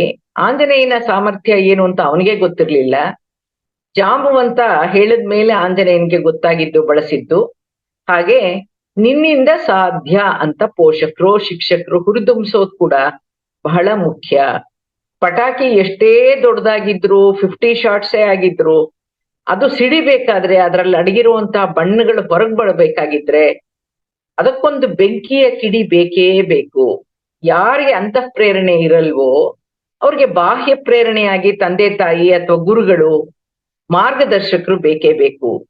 ನಿಮ್ಮೆಲ್ರಿಗೂ ಆಧ್ಯಾತ್ಮಿಕ ಪ್ರೇರಣೆ ಯಾರು ಅಂದ್ರೆ ನಮ್ಗೆ ಜ್ಞಾನ ಕೊಟ್ಟವರು ನಮ್ಮ ಗುರುಗಳಾದ ಬ್ರಹ್ಮರ್ಷಿ ಸುಭಾಷ್ ಪತ್ರಿಜಿಯವರು. ಇನ್ನು ಸಮಾಜದಲ್ಲಿ ವ್ಯವಹರಿಸುವಾಗ ಮಾತುಗಳ ಹಿಡಿತ ತಪ್ಪಿದಾಗ ಅಥವಾ ಮಾತುಗಳು ಕೆಲಸೋ ತರ ಇದ್ದಾಗ ಏನಂತೀವಿ? Hold your tongue, mind your language, mind your words ಅಂತೀವಿ. ಅಂದ್ರೆ ನಾಲ್ಗೆನ ಬಿಗಿ ಹಿಡಿದು ಮಾತಾಡು, ನಿನ್ನ ಭಾಷೆ ಕಡೆ ನಿನ್ನ ಪದಗಳ ಕಡೆ ಪ್ರಜ್ಞೆ ಇರ್ಲಿ, ಗಮನ ಇರ್ಲಿ ಅಂತ ಜಗಳ ಆಡಕ್ ಮುಂಚೆ ಒಂದು ಎಚ್ಚರಿಕೆ ಹೇಳ್ಕೊಡೋ ಅಂತದ್ದು. ಮಾತಾಡುವಾಗ ನಾಲ್ಗೆ ಹಿಡಿದು ಮಾತಾಡು, mind your language, mind your words, hold your tongue. ಬಂದಿದ್ದೆಲ್ಲ ಬಾಯಿಗೆ ಬಂದಿದ್ದೆಲ್ಲ ಮಾತಾಡಬಾರ್ದು, ಅದರಿಂದ ಎಷ್ಟೋ ಅನಾಹುತಗಳಾಗೋಗುತ್ತೆ. ಹಾಗಾಗಿ ಜೋಪಾನ ಅನ್ನೋದನ್ನ ಎಚ್ಚರಿಕೆ ಕೊಡೋದು ಕೂಡ ಇದೆ. ಮಾತಿನ ಮಧ್ಯೆ ಯಾರಾದ್ರೂ ತಲೆ ತೋರ್ಸಿದ್ರೆ ಹೇಳ್ತೀವಿ ಮೈಂಡ್ ಯುವರ್ ಬಿಸ್ನೆಸ್ ಅಂತ. ಅಂದ್ರೇನು? ನಿಂದನ್ ಮಾತ್ರ ನೀ ನೋಡ್ಕೊ, ನನ್ ವಿಚಾರಕ್ಕೆ ಬರ್ಬೇಡ ಅಂತ. ಇನ್ನು ಕಷ್ಟ ಸಂಕಷ್ಟಗಳಲ್ಲಿ ಭಾವನಾತ್ಮಕವಾಗಿ ನಮ್ಮ ಮಾತುಗಳು ಹೇಗಿರುತ್ತೆ? ಅವನ್ ಕಷ್ಟ ನೋಡಿ ನನ್ನ ಮನಸ್ಸು ಕರಗೋಯ್ತು, ಅದಕ್ಕೆ ಅವನ್ ಜೊತೆಗೆ ನಿಂತ್ಕೊಂಡೆ ನಾನು. ಅವನ್ ಮನಸ್ಸು ಕಲ್ಬಂಡೆ ತರಹ, ಸ್ವಲ್ಪನೂ ಅಯ್ಯೋ ಅನ್ನಿಸ್ಲಿಲ್ವಲ್ಲ ಅವನಿಗೆ, ಎಂತ ನಿರ್ದಯಿ ಅವನು. ಆ ಸ್ಥಿತಿಯಲ್ಲಿ, ಆ ಉದ್ವೇಗದಲ್ಲಿ ನನ್ನ ಮನಸ್ಸಿನ ಹತೋಟಿ ತಪ್ಪೋಯ್ತು. ಆ ವಿಷಯ ಕೇಳ್ದಾಗಿಂದ ನನ್ನ ಮನಸ್ಸು ಕೊರೀತಾ ಇದೆ. ನನ್ನ ಮನಸ್ಸಿನಲ್ಲೇ ಯೋಚಿಸಿದಾಗ ನನ್ಗೆ ಅನ್ನಿಸ್ತಾ ಇದೆ ಅವನೇನೋ ಮುಚ್ಚಿಡ್ತಾ ಇದ್ದಾನೆ ಅಂತ ಅನ್ಸ್ತಾ ಇದೆ, ಸುಳ್ಳು ಹೇಳ್ತಾ ಇದ್ದಾನೆ ಅಂತ ಅನ್ನಿಸ್ತಾ ಇದೆ. ಅವನ ಮನಸ್ಸಿನ ಸ್ಥಿತಿ ಈಗ ಸರಿ ಇಲ್ಲ, ನಿಧಾನವಾಗಿ ವಿಷಯ ತಿಳಿಸೋಣ, ಇನ್ನೂ ಆಘಾತ ಆಗ್ಬಾರ್ದು ಅನ್ನುವಂತ ಮಾತುಗಳನ್ನ ಕೂಡ ಕೇಳಿದೆ. ಇದುವರೆಗೂ ವ್ಯಕ್ತಿಯ ಆಲೋಚನೆ, ಭಾವನೆ, ನಡವಳಿಕೆ ಹೇಗೆ ವ್ಯಕ್ತಿತ್ವವಾಗತ್ತೆ, ಸ್ವಭಾವಗಳು ಮೂಡಿ ಬರೋದು ಮನಸ್ಸಿನಿಂದಾನೆ ಅನ್ನೋ ಬುದ್ಧಿ ಮಾತನ್ನ, ಬೈಗುಳಗಳನ್ನ ಆಂಗ್ಲ ಪದಗಳಲ್ಲಿ ನೋಡಿದ್ವಿ. ಪ್ರಾಪಂಚಿಕ ಜೀವನದ ಪ್ರತಿಯೊಂದು ಸ್ಥಿತಿಯಲ್ಲೂ ಹೇಗೆ ಮನಸ್ಸು ಹಾಸುಹೊಕ್ಕಾಗಿದೆ, ಮನಸ್ಸಿಗೂ ವ್ಯಕ್ತಿತ್ವಕ್ಕೂ ಸಂಬಂಧ ಇದೆ ಅನ್ನೋದನ್ನ ಅರ್ಥ ಮಾಡ್ಕೊಂಡ್ವಿ. ಈಗ ಆಧ್ಯಾತ್ಮಿಕವಾಗಿ ನಾವು ತಿಳ್ಕೊಬೇಕಾಗಿರೋದು ಏನು ಅಂದ್ರೆ, ಮನಸ್ಸಿಗೆ ಸರ್ವ ಸ್ವತಂತ್ರ ಪ್ರತಿಯೊಬ್ಬರಿಗೂ ಇದೆ. ನನ್ಗನ್ಸಿದ್ದನ್ನ ನಾನು ಮಾಡ್ಬೋದು. ನಾವು ಮಾಡೋ ಪ್ರತಿಯೊಂದು ಕರ್ಮಕ್ಕೂ ಕೆಲ್ಸಕ್ಕೂ ಕಾರಣ ಇರುತ್ತೆ, ಅದಕ್ಕೊಂದು ಪರಿಣಾಮನೂ ಇರುತ್ತೆ. ಕುಕರ್ಮಗಳನ್ನ ಮಾಡಿಸೋದು ಮನಸ್ಸೇ, ಸತ್ಕರ್ಮಗಳನ್ನ ಮಾಡಿಸೋದು ಕೂಡ ಇದೇ ಮನಸ್ಸೇ. ಮುಕ್ತಿಗೆ ಮಾರ್ಗನೂ ಇದೇ ಮನಸ್ಸಿನ ಮೂಲಕನೇ. ವ್ಯಕ್ತಿ ಪರಿವರ್ತನೆ ಆಗ್ಬೇಕಾಗಿರೋದೂನು ಮನಸ್ಸಿನ ಮೂಲಕನೇ. ಆಧ್ಯಾತ್ಮಿಕವಾಗಿ ಬೆಳಿಬೇಕಾಗಿರೋದು ಕೂಡ ಇದೇ ಮನಸ್ಸಿನ ಮೂಲಕನೇ ಅಂತ. ಹಾಗಾಗಿ ನಾವು ಧ್ಯಾನದಲ್ಲಿ ತೊಡಗಿದಾಗ ಮನಸ್ಸಿನಲ್ಲಿ ಉತ್ಪತ್ತಿಯಾಗುವಂತ ಯೋಚನೆಗಳು, ಆಲೋಚನೆಗಳು, ಬೇಜಾರು, ಘಟನೆಗಳು ಎಲ್ಲವೂ ಮೇಲೆ ಮೇಲೆ ಮೇಲೆ ಬರ್ತಾ ಇರುತ್ತೆ. ಸೊ ಧ್ಯಾನಕ್ಕೆ ಕೂತವ್ರು ಹೇಳ್ತಾರೆ, ಧ್ಯಾನಕ್ಕೆ ಕೂತ್ಕೊಂಡ್ರೆ ಎಷ್ಟೊತ್ತು ಕೂತ್ಕೊಂಡ್ರು ಆಲೋಚನೆಗಳು ಬರ್ತಾನೆ ಇರುತ್ತೆ. ಯಾಕೆ ಬರುತ್ತವೆ ಅಂದ್ರೆ ಹೊರಗೆ ಹೋಗಕ್ ಬರುತ್ತವೋ. ಇದು ಬೇಡದ್ದು ಅಂತ ಆತ್ಮಕ್ ಗೊತ್ತು, ಮನಸ್ಸಿಗೂ ಗೊತ್ತು. ಆದ್ರೆ ನಾವೇ ಕಸತ್ತರ ಸೇರ್ಸಿಟ್ಕೊಂಡ್ಬಿಟ್ಟಿರೋದ್ರಿಂದ ಇದು ಬೇಡ, ಆಚೆ ಹಾಕು ಅನ್ನಕ್ಕೋಸ್ಕರ ನಾನು ಆಚೆ ಹೋಗ್ತೀನಿ ಅಂತ ಅದು ಬರುತ್ತೆ. ನೀವ್ ಅದನ್ನ ಅದಕ್ಕೆ ಇನ್ನೊಂದು ಆಲೋಚನೆ ಸೇರಿಸಿ ಇಟ್ಕೊಂಡ್ರೆ ಅದು ಇನ್ನೂ ಪರ್ಮನೆಂಟ್ ಮೆಮೊರಿಗೆ ಹೋಗಿ ಕುತ್ಕೊಂಡ್ಬಿಡುತ್ತೆ. ಅದಕ್ಕೆ ಧ್ಯಾನ ಕಾಲದಲ್ಲಿ ಏನ್ ಆಲೋಚನೆ ಬಂದ್ರು ಅದನ್ನ ತ್ಯಜಿಸ್ತಾ ಹೋದ್ರೆ, ಆಲೋಚನೆ ಬರೋದನ್ನ ನಿಲ್ಸಕ್ಕಾಗಲ್ಲ. ಯಾಕೆ ನಾವೇ ತುಂಬಿಟ್ಕೊಂಡಿದೀವಿ ಒಳಗಡೆ. ಉಕ್ಲೇಬೇಕು. ದೋಸೆ ಹಿಟ್ಟು ಮಾಡ್ಬಿಟ್ಟು ಪಾತ್ರೆಯಲ್ಲಿ ಮುಚ್ಚಿಟ್ಟಿದ್ರೆ ಅದು ಉಕ್ಲೇಬೇಕದು, ಹಾಗೆ ಹೊರ ಹೊಮ್ಮುತ್ತೆ, ಅದನ್ನ ಬಿಡ್ಬೇಕು ನಾವು. ಅದಕ್ಕೆ ಮನ ಏವ ಮನುಷ್ಯಾಣಂ ಕಾರಣಂ ಬಂಧನಂ ಮೋಕ್ಷಯೋಗೋ ಅಂತಿರೋದು. ಅಂದ್ರೆ ಮನಸ್ಸು ಇರೋನು ಮನುಷ್ಯ ಅಂತನೂ, ಮನಸ್ಸೇ ಈ ಬಂಧನಕ್ಕೂ ಮೋಕ್ಷಕ್ಕೂ ಕಾರಣ, ಚಂಚಲತೆಗೂ ಕಾರಣ ಅನ್ನೋದನ್ನ ಎಚ್ಚರಿಕೆ ಗಂಟೆ ಆಗಿ ಶ್ಲೋಕದ ರೂಪದಲ್ಲಿ ಇರುತ್ತೆ, ತಿಳಿಸೂ ಇರ್ತಾರೆ. ಭಗವದ್ಗೀತೆಯ 3ನೇ ಅಧ್ಯಾಯದ 42ನೇ ಶ್ಲೋಕ ತಿಳಿಸುತ್ತೆ, ಇಂದ್ರಿಯಗಳು ಸ್ಥೂಲ ಶರೀರಕ್ಕಿಂತ ಬಲಶಾಲಿ ಮತ್ತು ಸೂಕ್ಷ್ಮ. ಈ ಇಂದ್ರಿಯಗಳಿಗಿಂತ ಶ್ರೇಷ್ಠ ಮನಸ್ಸು, ಮನಸ್ಸಿಗಿಂತಲೂ ಶ್ರೇಷ್ಠ ಬುದ್ಧಿಗಿಂತಲೂ ಅತ್ಯಂತ ಶ್ರೇಷ್ಠ ಆತ್ಮ ಅಂತ ಹೇಳಿದ್ದಾರೆ. ಭಗವದ್ಗೀತೆಯ 6ನೇ ಅಧ್ಯಾಯದ 5ನೇ ಶ್ಲೋಕ ಹೇಳುತ್ತೆ, ಉದ್ಧರೇದ್ ಆತ್ಮನಾತ್ಮಾನಂ ನಾತ್ಮಾನಮವ ಸಾಧಯೇತ್ ಆತ್ಮೈವ ಆತ್ಮನೋ ಬಂಧುರಾತ್ಮೈವ ರಿಪುರಾತ್ಮನಃ. ಅಂದ್ರೆ ಮನುಷ್ಯ ತನಗ್ತಾನೆ ಬಂಧು, ತನಗ್ತಾನೆ ಶತ್ರು, ತನ್ನ ಮೂಲಕ ತನ್ನನ್ನ ತಾನೇ ಉದ್ಧಾರ ಮಾಡ್ಕೋಬೇಕು ಮತ್ತು ತನ್ನನ್ನು ತಾನೇ ಅಧೋಗತಿಗೆ ತಗೊಂಡು ಹೋಗ್ಬಾರ್ದು ಅಂತ ಹೇಳುತ್ತೆ. ಮನಸ್ಸಿನ ಎಲ್ಲ ಭಾವನೆಗಳು, ಕಾಮನೆಗಳು, ಆಸಕ್ತಿಗಳೆಲ್ಲ ಕೂಡ ಮನಸ್ಸಿನಲ್ಲೇ ಉಂಟಾಗಿ ಮನಸ್ಸಿನಲ್ಲೇ ಸೇರಿ ಹೋಗೋದ್ರಿಂದ ಮನಸ್ಸನ್ನೇ ರಕ್ಷಿಸಿಕೊಳ್ಬೇಕಾಗತ್ತೆ. ನಮಗೆ ನಾವೇ ಬಂಧುವಾಗ್ಬೇಕು. ಶತ್ರುಗಳು ಅಂದ್ರೆ ಕೇವಲ ಮನುಷ್ಯರೇ ಆಗ್ಬೇಕು ಅಂತೇನಿಲ್ಲ. ಹಾಗೇನೆ ನಮ್ಮಲ್ಲಿರುವಂತಹ ಸಕಾರಾತ್ಮಕ ಗುಣ ಸ್ವಭಾವಗಳು ನಮಗೆ ಮಿತ್ರನಂಗೆ ಗುರಿ ಸಾಧನೆಗೂ ಕಾರಣ ಆಗ್ಬೋದು. ಅದೇ ತರ ನಮ್ಮಲ್ಲಿರುವಂತಹ ನಕಾರಾತ್ಮಕ ಗುಣ ಸ್ವಭಾವಗಳು ನಮ್ಗೆ ಶತ್ರುವಾಗ್ಲೂಬಹುದು. ನಕಾರಾತ್ಮಕ ಮನೋಭಾವ, ಅಭಿಪ್ರಾಯಗಳು, ಅನಿಸಿಕೆಗಳು ಹಾಗೂ ಸ್ಥಿತಿಗತಿಗಳು ಜೊತೆಗೆ ಅವರಲ್ಲಿರುವಂತಹ ಬಲಹೀನತೆಗಳು ಮಕ್ಕಳ ಶೈಕ್ಷಣಿಕ ಅಭಿವೃದ್ಧಿಗೆ ಮಾರಕವಾದ್ರೆ ನಿಮ್ಮೆಲ್ರಿಗೂ ನಮ್ಮ ಆಧ್ಯಾತ್ಮಿಕ ಬೆಳವಣಿಗೆಗೆ ಅವು ಶತ್ರುಗಳೇ ಆಗಿ ಮೂಡ್ಬರುತ್ತೆ. ಉಪನಿಷತ್ತಿನಲ್ಲಿ ಅರಿಷಡ್ವರ್ಗಗಳ ವಿವರಣೆ ಹೇಗಿದೆ ಅಂದ್ರೆ, ಅರಿ ಅಂದ್ರೆ ಶತ್ರು, ಷಟ್ ಅಂದ್ರೆ 6, ವರ್ಗ ಅಂದ್ರೆ ಗುಂಪು. ಮಾನವನ 6 ಶತ್ರುಗಳ ಬಗ್ಗೆ ವಿವರಣೆ ಇದೆ. ರಜೋಗುಣದಿಂದ ಉಂಟಾಗುವಂತಹ ಮನುಷ್ಯನ ಮನಃಶಾಂತಿಯನ್ನ ಕದಡೋ, ಮಾನವ ಮೋಕ್ಷ ಪಡೆಯದೇ ಇರೋ ಹಾಗೆ ತಡೆಯುವಂತಹ ಅವನ ಮನಸ್ಸಿನ 6 ವೈರಿಗಳೇ ಕಾಮ, ಕ್ರೋಧ, ಲೋಭ, ಮೋಹ, ಮದ ಮತ್ತು ಮತ್ಸರ ಅಥವಾ ಮಾತ್ಸರ್ಯ. ನಮ್ಮೊಳಗೆ ಇರೋವಂತ ಈ ಅಂತಃಶತ್ರುಗಳನ್ನ ಗೆಲ್ಲಬೇಕು ಅನ್ನೋದು ನಮ್ಮ ಉದ್ದೇಶ. ಅಂತಃಶತ್ರುಗಳನ್ನ ಗೆಲ್ಲಕ್ಕೆ ಸಾಧ್ಯ ಧ್ಯಾನದಿಂದ ಮಾತ್ರ.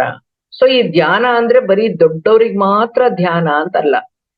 ನಮಗೆ ಹೇಗ್ ಚಂಚಲತೆ ಇದೆಯೋ ಹಾಗೆ ಮಕ್ಕಳಿಗೂ ಅವ್ರದೇ ಆದಂತ ಅವರ ವಯಸ್ಸಿಗೆ ತಕ್ಕಂತ ಅನುಭವಗಳಿಗೆ ತಕ್ಕಂತ ಚಂಚಲತೆ ಇರುತ್ತೆ. ಅವರ ಅಂತಃಶತ್ರುಗಳನ್ನು ಕೂಡ ಧ್ಯಾನದ ಮೂಲಕ ಗೆಲ್ಲಕ್ಕೆ ಸಾಧ್ಯ. ಭಗವದ್ಗೀತೆಯಲ್ಲಿ ಶ್ರೀಕೃಷ್ಣ ಹೇಳ್ತಾನೆ, ಆತ್ಮನಾಶಕ್ಕೆ ಕಾರಣ ಕಾಮ, ಕ್ರೋಧ, ಲೋಭ ಅಂತ. ಈ 3 ನಮ್ಮನ್ನ ಅಧಃಪಾತಕ್ಕೆ ತಳ್ಳುವಂತ ನರಕದ ಬಾಗಿಲುಗಳು. ಇವು ನಮ್ಮ ವ್ಯಕ್ತಿತ್ವವನ್ನ ಹಾಳು ಮಾಡುವಂತ ದುರ್ಗುಣಗಳು. ನರಕದ ಈ 3 ಬಾಗಿಲುಗಳಿಂದ ಪಾರಾದ ಮಾನವ ಮಾತ್ರ ಪುಣ್ಯಾತ್ಮ ಅಂತ ಅನ್ನಿಸ್ಕೊಳ್ತಾನೆ ಅಂತ ಹೇಳುತ್ತೆ. ಈ 3 ಬಾಗಿಲುಗಳಿಂದ ಪಾರಾಗೋಕ್ಕೆ ಅವಕಾಶ ಇರೋದು ಧ್ಯಾನದ ಮೂಲಕ ಮಾತ್ರ. ಕುಮಾರವ್ಯಾಸ ಭಾರತದಲ್ಲಿ ಪದ್ಯ 113ರಲ್ಲಿ ಕೋಪವನ್ನ ಯಾಕೆ ಬಿಡ್ಬೇಕು ಅಂತ ವಿವರಿಸಿದ್ದಾರೆ. ಯಾವುದೇ ಅನರ್ಥಕ್ಕೆ ಕಾರಣ ಕೋಪನೇ ಸಾಧನ. ಮನುಷ್ಯನನ್ನ ಸಂಸಾರದ ಹುಟ್ಟು ಸಾವುಗಳ ಚಕ್ರದಲ್ಲಿ ಬಂಧಿಸೋದು ಕೂಡ ಕೋಪನೇ. ಮಹಾಪುಣ್ಯ ಅಂತ ನಾವೇನ್ ಜನ್ಮಾಂತರಗಳಿಂದ ಸಂಪಾದನೆ ಮಾಡ್ಕೊಂಡ್ ಬಂದಿರ್ತೀವೋ ಅದು ನಾಶ ಆಗೋದು ಕೂಡ ಕೋಪದಿಂದಾನೇ. ಅದಕ್ಕೋಸ್ಕರ ಕೋಪನ ಬಿಡ್ಬೇಕು. ಕೋಪನ ಬಿಡದೇ ಇರೋನು ನನ್ ಸ್ವಭಾವನೇ ಕೋಪ ಅಂತ, ಕೋಪನೇ ಒಂದು ಆಸ್ತಿ ಅನ್ನೋ ತರ, ಒಂದು ಮೆರಿಟ್ ಅನ್ನೋ ತರ ಯಾರು ಅನ್ಕೊಂಡಿರ್ತೀರೋ ಅವರು ಇಹಪರಗಳೆರಡರಲ್ಲೂ ಕೂಡ ಹೀನ ಮನುಷ್ಯ ಅಂತ ಅನ್ನಿಸ್ಕೊಳ್ತಾನೆ ಅನ್ನೋ ಉಲ್ಲೇಖ ಅದರಲ್ಲಿದೆ. ಪತಂಜಲಿ ಮಹರ್ಷಿಗಳು ಇದೇ ಮನಸ್ಸನ್ನ ವಜ್ರದೊಂದಿಗೆ ಹೋಲಿಸಿ ಮನಸ್ಸು ಅನ್ನೋ ವಜ್ರಕ್ಕೆ ಸಮಸ್ಯೆಗಳು ಬಂದ್ರೆ ವಜ್ರಾಸನ ಹಾಕುವಂತೆ ಸೂಚಿಸಿದ್ದಾರೆ. ಥಿಯೋಸಾಫಿಕಲ್ ಸೊಸೈಟಿ ಅಧ್ಯಕ್ಷೆಯಾಗಿದ್ದ ಅನಿ ಬೆಸೆಂಟು ಅವರ ಥಾಟ್ ಪವರ್ ಬುಕ್ ನ 95ನೇ ಪೇಜಲ್ಲಿ ಬರೀತಾರೆ, meditation is the only way to tune the mind to function at the will of the owner ಅಂತ. ಅಂದ್ರೆ ಮನಸ್ಸು ಅನ್ನೋದನ್ನ ನಮ್ಮ ಓನರ್ ನಾವೇನೆ ಅದಕ್ಕೆ. ಹಾಗಾಗಿ ನನಗೆ ಬೇಕಾದಂಗೆ ನಾನು ಟ್ಯೂನ್ ಮಾಡ್ಕೋಬೇಕು ನನ್ನ ಮನಸ್ಸನ್ನ ಅಂದ್ರೆ ಧ್ಯಾನ ಮಾಡ್ಬೇಕು. ಅಂದ್ರೆ ಮಾಲೀಕನ ಇಚ್ಛೆಯಂತೆ ಕಾರ್ಯನಿರ್ವಹಿಸೋಕೆ ಮನಸ್ಸನ್ನ ಟ್ಯೂನ್ ಮಾಡಕ್ಕೆ ಏಕೈಕ ಮಾರ್ಗ ಅಂದ್ರೆ ಧ್ಯಾನ ಅಂತ ಹೇಳಿದ್ದಾರೆ. ಮನಸ್ಸಿನಿಂದಲೇ ಮಹಾತ್ಮ, ಮನಸ್ಸಿನಿಂದಲೇ ರಾಕ್ಷಸ. ಈ ಮನಸ್ಸನ್ನ ನಮ್ಮ ಹಿಡಿತದಲ್ಲಿ ನಿಲ್ಸಿ ಆ ಮಹಾತ್ಮನ ಮಹದೇವನ ಅರಿವನ್ನ ಪಡೆಯೋಕೆ ಸಾಧ್ಯ ಧ್ಯಾನದ ಮೂಲಕ ಮಾತ್ರ ಅಂತಾನು, ಆಲೋಚನಾ ರಹಿತ ಸ್ಥಿತಿಯಲ್ಲಿ ಮಾತ್ರ ಧ್ಯಾನಾಗ್ನಿಯ ಪ್ರಭಾವ ಮಾನವನ ಮೇಲೆ ಮಾತ್ರ ಬರಕ್ ಸಾಧ್ಯ ಅನ್ನೋದನ್ನ ಶರಣರು ಹೇಳಿದ್ದಾರೆ. ಋಷಿಕೇಶದ ಸ್ವಾಮಿ ಶಿವಾನಂದರು ವೃತ್ತಿಯಲ್ಲಿ MBBS ಮಾಡಿದ್ದ ವೈದ್ಯರು, ಪ್ರವೃತ್ತಿಯಲ್ಲಿ ಆಧ್ಯಾತ್ಮ ಸಾಧಕರು. ಅವರೂ ಕೂಡ ಬರೆದಿದ್ದಾರೆ ಥಾಟ್ ಪವರ್ ಅನ್ನೋ ಪುಸ್ತಕ. ಅವ್ರು ಅದ್ರಲ್ಲಿ ಏನ್ ಹೇಳಿದ್ದಾರೆ ಅಂದ್ರೆ, ಸೃಷ್ಟಿ ಹಾಗೂ ಸ್ಥಿತಿಯ ಮೂಲನೇ ಚಿಂತನೆಗಳು. ಸೃಷ್ಟಿಗೂ ಹಾಗೂ ನಾಶಕ್ಕೂ ನಮ್ಮ ಚಿಂತನೆಗಳೇ ಕಾರಣ. ನಮ್ಮ ವಾಸ್ತವ ಸ್ಥಿತಿಗೆ ನಾವೇ ಕಾರಣ, ನಮ್ಮ ಚಿಂತನೆಗಳೇ ಕಾರಣ. ನಮ್ಮ ಆರೋಗ್ಯಕ್ಕೂ ನಾವೇ ಕಾರಣ, ನಮ್ಮ ಅನಾರೋಗ್ಯಕ್ಕೂ ನಮ್ಮ ಭಾವನೆಗಳೇ ಕಾರಣ. ಸಕಾರಾತ್ಮಕ ಭಾವನೆಗಳು ಆರೋಗ್ಯವನ್ನ ವೃದ್ಧಿಸಿದ್ರೆ, ನಕಾರಾತ್ಮಕ ಭಾವನೆಗಳು ಅನಾರೋಗ್ಯಕ್ಕೆ ಕಾರಣವಾಗುತ್ತೆ. ಭಾವೋದ್ರೇಕಗಳು ಪ್ರಾಣಹಾನಿಯನ್ನೇ ಮಾಡತ್ವೆ. ನಮ್ಮ ಮನೋವೃತ್ತಿಯಲ್ಲಿ ಅಂದ್ರೆ ನಮ್ಮ ಆಟಿಟ್ಯೂಡ್ ಅಲ್ಲಿ ಬದಲಾವಣೆ ಮಾಡ್ಕೊಂಡ್ರೆ ಆರೋಗ್ಯದಲ್ಲಿ ಸುಧಾರಣೆ ಕಂಡು ಬರುತ್ತೆ, ಶಾಂತಿ ಸಮಾಧಾನದ ಸ್ಥಿತಿ ಉಂಟಾಗುತ್ತೆ. ನಮ್ಮ ಪ್ರಾಣವನ್ನಷ್ಟೇ ಅಲ್ಲ, ನಮ್ಮ ಒಂದು ಇಮೋಷನ್ಸ್ ಇಂದ ನಮ್ಮ ದಿನನಿತ್ಯದ ಜೀವನವನ್ನ ಆರೋಗ್ಯಮಯವಾಗಿ ಆನಂದಮಯ ಸ್ಥಿತಿಯಲ್ಲಿ ಸಾಗಿಸಕ್ಕೆ ಧ್ಯಾನದಿಂದ ಸಾಧ್ಯ ಆಗತ್ತೆ. ಈ ಶಾಂತಿ ಸಮಾಧಾನ, ಸಕಾರಾತ್ಮಕ ಚಿಂತನೆಗಳು, ಸಕಾರಾತ್ಮಕ ಮನೋಪ್ರವೃತ್ತಿಗಳು ಧ್ಯಾನದ ಮೂಲಕ ಮಾತ್ರ ಲಭಿಸಕ್ಕೆ ಸಾಧ್ಯ ಅಂತ ಋಷಿಕೇಶದ ಸ್ವಾಮಿ ಶಿವಾನಂದರು ತಿಳಿಸಿದ್ದಾರೆ. ಸೀತಾಪಹರಣವಾದ್ಮೇಲೆ ಸೀತಾಮಾತೆಯನ್ನು ಹುಡುಕ್ಬೇಕಾಗಿ ಬಂದಾಗ ಜಾಂಬುವಂತ ಆಂಜನೇಯನಿಗಿರೋ ಅಂತ ಅವನ ಮನಸ್ಸಿನ ಶಕ್ತಿ ಸಾಮರ್ಥ್ಯವನ್ನ, ಅಷ್ಟಸಿದ್ಧಿಗಳನ್ನ ವಿಧವಾಗಿ ವಿವರಿಸಿ ತಿಳಿಸ್ಕೊಡ್ತಾನೆ. ಸಿದ್ಧಿ ಅಂದ್ರೆ ಆಧ್ಯಾತ್ಮಿಕ ಸಾಧನೆಯಿಂದ ಪಡೆದಂತ ಜ್ಞಾನ, ಬಳಸಬಹುದಾದ ಅಳವಡಿಸ್ಕೊಳ್ಬಹುದಾದಂತಹ ಜ್ಞಾನ. ಆ ಅಷ್ಟಸಿದ್ಧಿಗಳು ಯಾವುವು ಅಂತಂದ್ರೆ ಅಣಿಮ, ಮಹಿಮ, ಗರಿಮ, ಲಗಿಮ, ಪ್ರಾಪ್ತಿ, ಪ್ರಾಕಾಮ್ಯ, ಈಶತ್ವ ಹಾಗೂ ವಶಿತ್ವ ಅಂತ. ಇನ್ನು ವಿವರವಾಗಿ ಅರ್ಥ ಮಾಡ್ಕೊಂಡ್ರೆ ಖಂಡಿತ ಒಳ್ಳೇದು. ಅಣಿಮ ಅಂದ್ರೆ ಆಕಾರ ಗಾತ್ರ ಎಷ್ಟೇ ಇರ್ಲಿ ನ್ಯಾನೋ ಅಣುವಿನಂತೆ ಸಣ್ಣದಾಗಿ ಪರಿವರ್ತಿತವಾಗಬಹುದು. ಮಹಿಮ ಅಂದ್ರೆ ಅತೀ ದೊಡ್ಡದಾಗಿ ಗೀಗಾ ಗಾತ್ರವಾಗಬಹುದು. ಗರಿಮ ಅಂದ್ರೆ ಅತಿಯಾದ ತೂಕವಾಗಬಹುದು. ಕತೆಗಳಿದೆ, ಆಂಜನೇಯನ್ ಭಾರವಾಗಿದ್ದ ಬಾಲನ ನಾನು ಮುದುಕಪ್ಪ ಅದನ್ನ ಪಕ್ಕಕ್ಕೆ ಎತ್ತಿಟ್ಬಿಟ್ಟು ಹೋಗು ಅಂತ ಹೇಳ್ತಾಳಲ್ಲ, ಆ ಕತೆ ಜ್ಞಾಪಿಸ್ಕೊಳ್ಳಿ. ಲಗಿಮ ಅಂದ್ರೆ ತೂಕಾನೇ ಇಲ್ಲದೆ ಇರೋ ತರ ಒಂದು ಪುಕ್ಕದ ತರ ಆಗ್ಬಹುದು. ಪ್ರಾಪ್ತಿ ಅಂದ್ರೆ ನಮ್ಮ ಇಚ್ಛಾಶಕ್ತಿಯಿಂದ, ನಮ್ಮ ವಿಲ್ ಪವರ್ನಿಂದ ಏನನ್ನಾದ್ರೂ ಪ್ರಾಪ್ತಿ ಮಾಡ್ಕೊಳ್ಬಹುದು.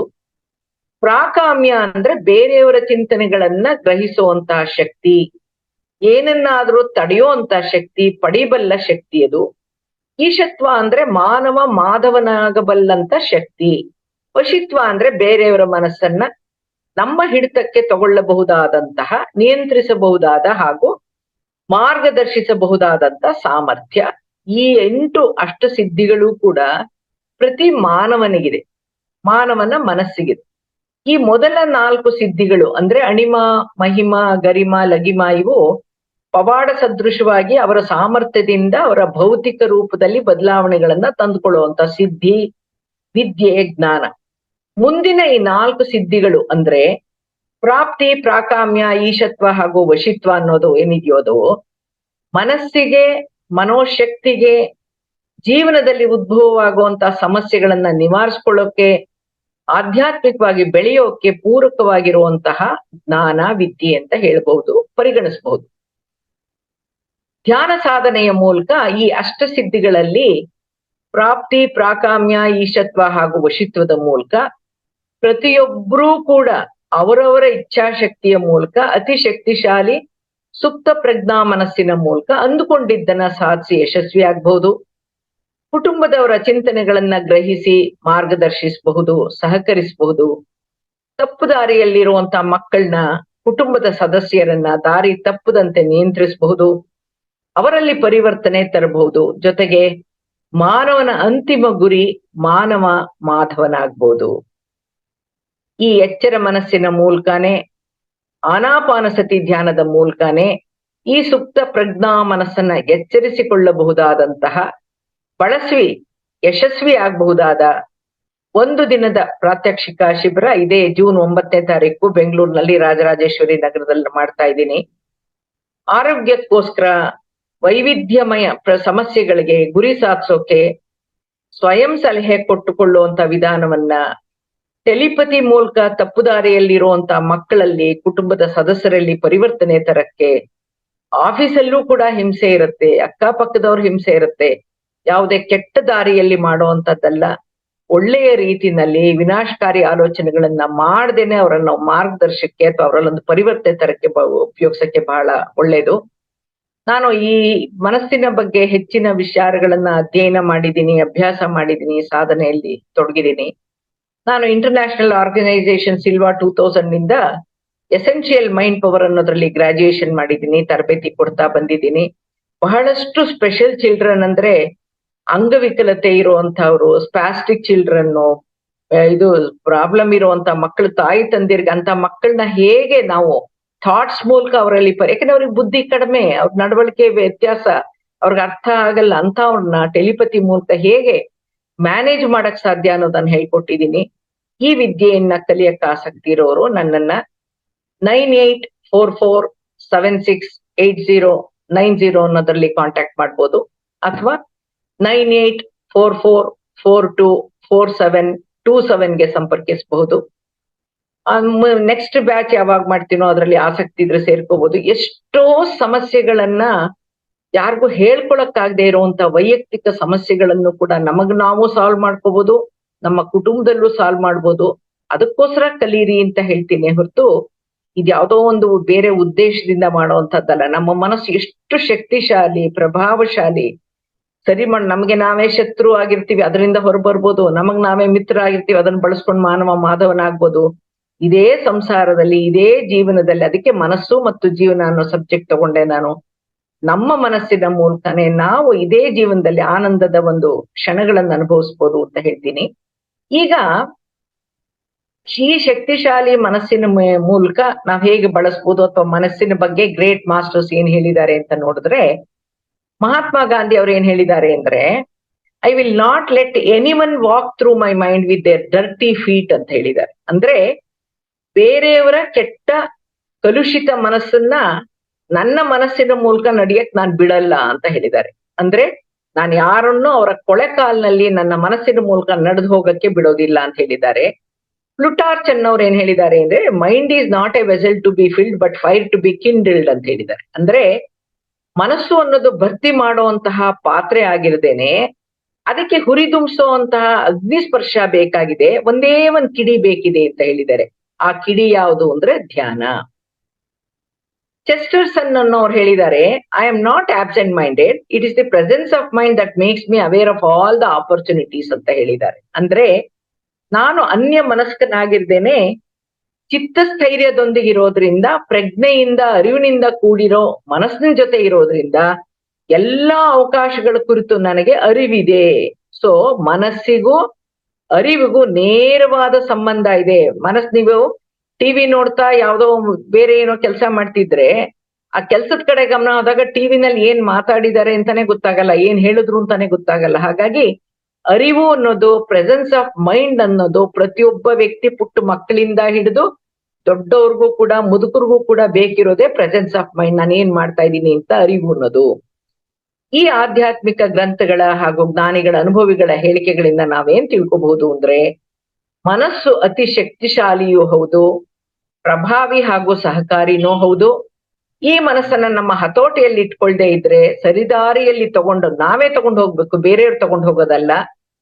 ನಾವೇ ಸರಿದಾರಿನಲ್ಲಿ ತಗೊಂಡು ಹೋಗದೆ ಇದ್ರೆ, ಮನಸ್ಸಿನ ಶಕ್ತಿ ಸಾಮರ್ಥ್ಯಗಳನ್ನ ನಮ್ಮ ಪ್ರಾಪಂಚಿಕ ಹಾಗೂ ಆಧ್ಯಾತ್ಮಿಕ ಬೆಳವಣಿಗೆಗೆ ಬಳಸ್ಕೊಡದೆ ಇದ್ರೆ ಈ ಮನಸ್ಸು ಅಷ್ಟೇ ಹಾನಿಕಾರಿ ಹಾಗೂ ಅಪಾಯಕಾರಿ ಅಂತ ಗೊತ್ತಾಗುತ್ತೆ.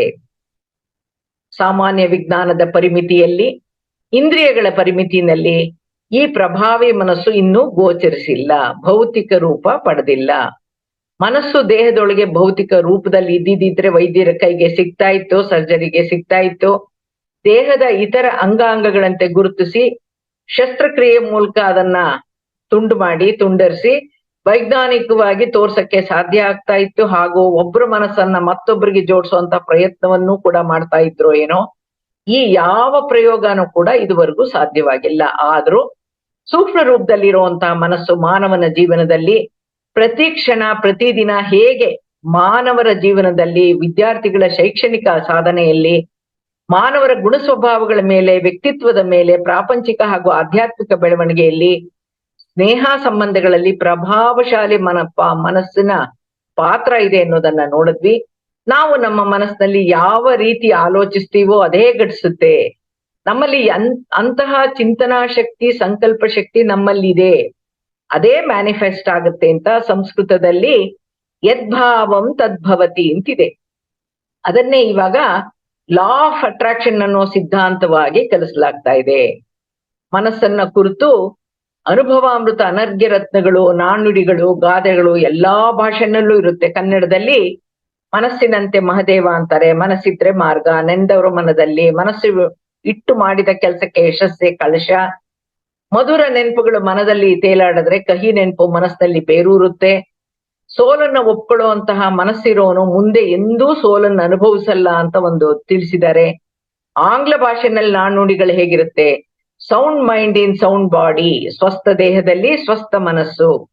Pain of mind is worse than pain of the body, ಅಂದ್ರೆ ದೈಹಿಕ ವೇದನೆಗಿಂತ ಮಾನಸಿಕ ವೇದನೆನೇ ಹೆಚ್ಚು. He who has a big brain needs a bigger mind to run it. ಎಷ್ಟು ಬ್ರೈನ್ ದೊಡ್ಡದಾಗಿದೆ ಅಂತಾರೆ, ಅದಕ್ಕಿಂತ ದೊಡ್ಡದಾಗಿರೋಂತ ಮನಸ್ಸು ಬೇಕು ಅದನ್ನ ಓಡಿಸಕ್ಕೆ. Brain is physical, mind is functional. Brain ಅನ್ನೋದು ಭೌತಿಕವಾಗಿದ್ರೂ ಕೂಡ ಅದಕ್ಕೆ ಚಾಲನೆ ಕೊಡುವಂತಹದ್ದು ಮನಸ್ಸು. Idle mind is devils workshop ಅಂತ ಹೇಳಿದ್ದಾರೆ.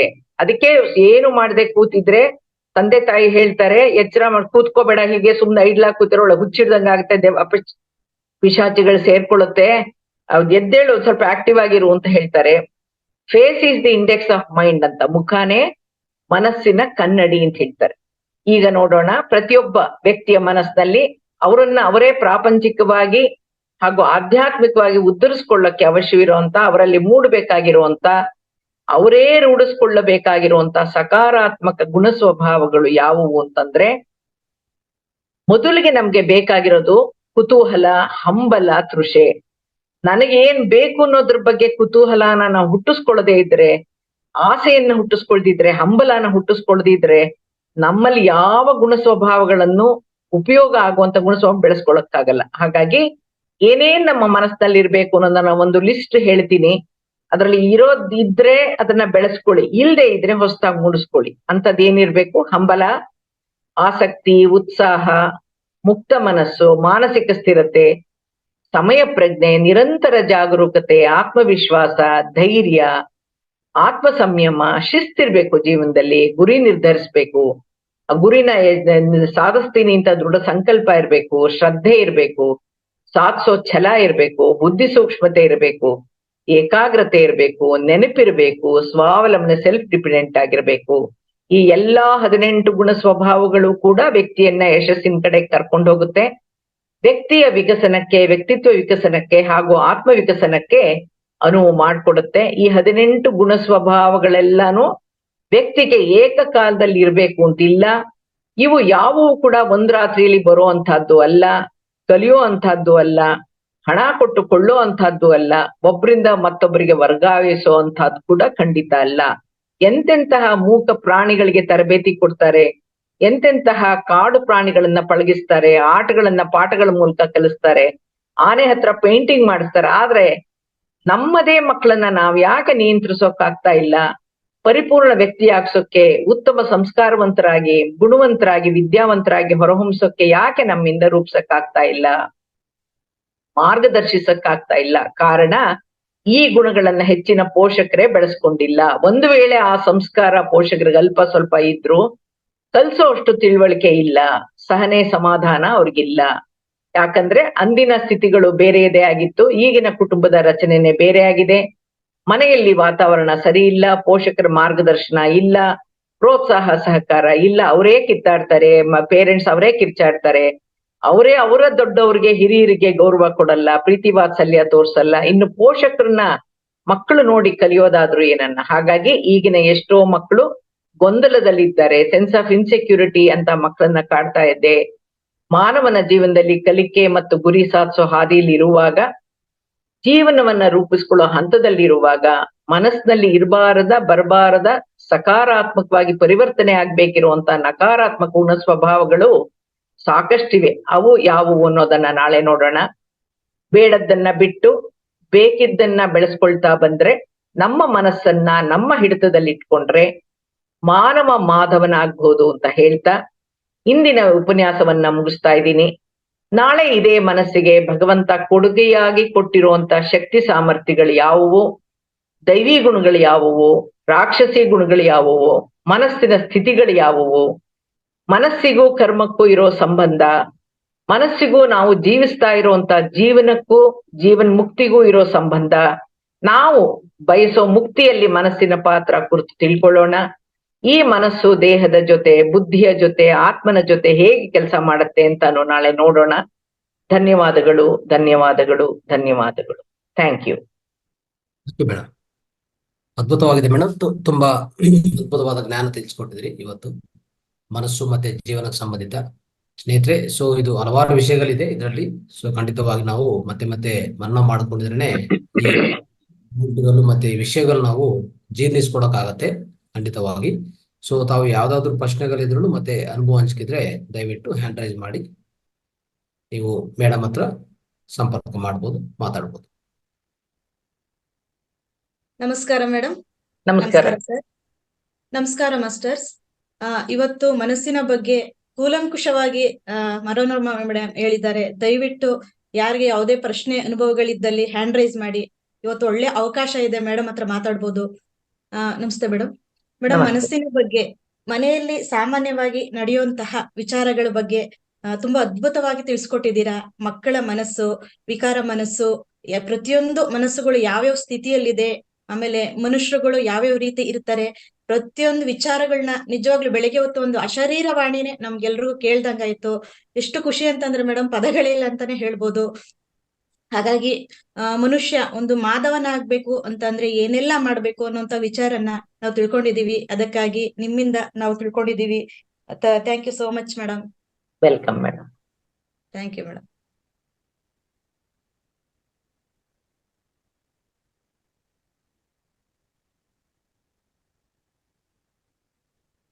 ಸ್ನೇಹಿತರೆ, ಯಾರಾದ್ರೂ ಪ್ರಶ್ನೆ ಕೇಳ್ಬೇಕಂದ್ರೂ ಅನುಭವ ಹಚ್ಕೋಬೇಕಂದ್ರೆ ದಯವಿಟ್ಟು ಹ್ಯಾಂಡ್ ರೈಸ್ ಮಾಡಿ.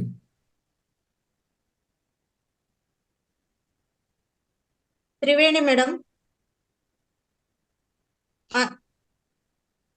ಮಾತಾಡಿ. ತ್ರಿವೇಣಿ ಮೇಡಮ್.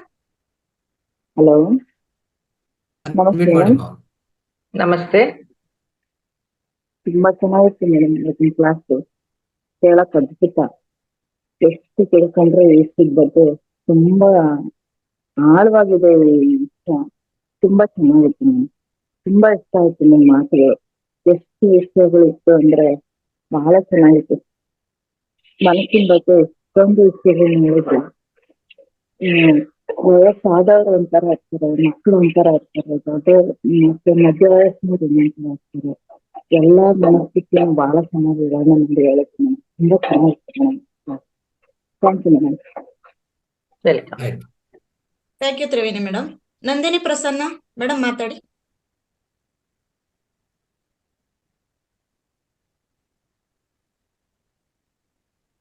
ನಮಸ್ತೆ ಮೇಡಮ್. ನಮಸ್ತೆ. ಮೇಡಮ್, ಇವತ್ತಿನ ಟಾಪಿಕ್ ತುಂಬಾ ಅಂದ್ರೆ ತುಂಬಾನೇ ಚೆನ್ನಾಗಿತ್ತು ಮೇಡಮ್. ನಿಮ್ಮ ಒಂದೊಂದ್ ಮಾತುಗಳು ಪ್ರಣಾಳಿಕೆಯಿಂದ ಬಾಣನ ಹೇಗೆ ಬಿಟ್ರೆ ಆ ಗುರಿನ ಹೋಗಿ ತಲುಪುತ್ತೆ, ಆ ತರ ಇತ್ತು ಮೇಡಮ್. ನಿಮ್ ಮಾತಿನ ಶೈಲಿ ಆಗಿರ್ಬೋದು, ನೀವು ಆ ಮಾತನ್ನ ನೀವು ಸ್ಟಾರ್ಟ್ ಮಾಡ್ದಾಗಿಂದ ಎಂಡಿಂಗ್ ಮಾಡೋ ತನಕನು ನೀವು ಅದನ್ನ ತಗೊಂಡೋಗಿದ್ ರೀತಿ ಇರ್ಬೋದು, ಒಂದ್ ಕಡೆನಾದ್ರೂ ಒಂದ್ ಏರುಪೇರು ಅನ್ನೋದ್ ಬರ್ಲಿಲ್ಲ ಮೇಡಮ್.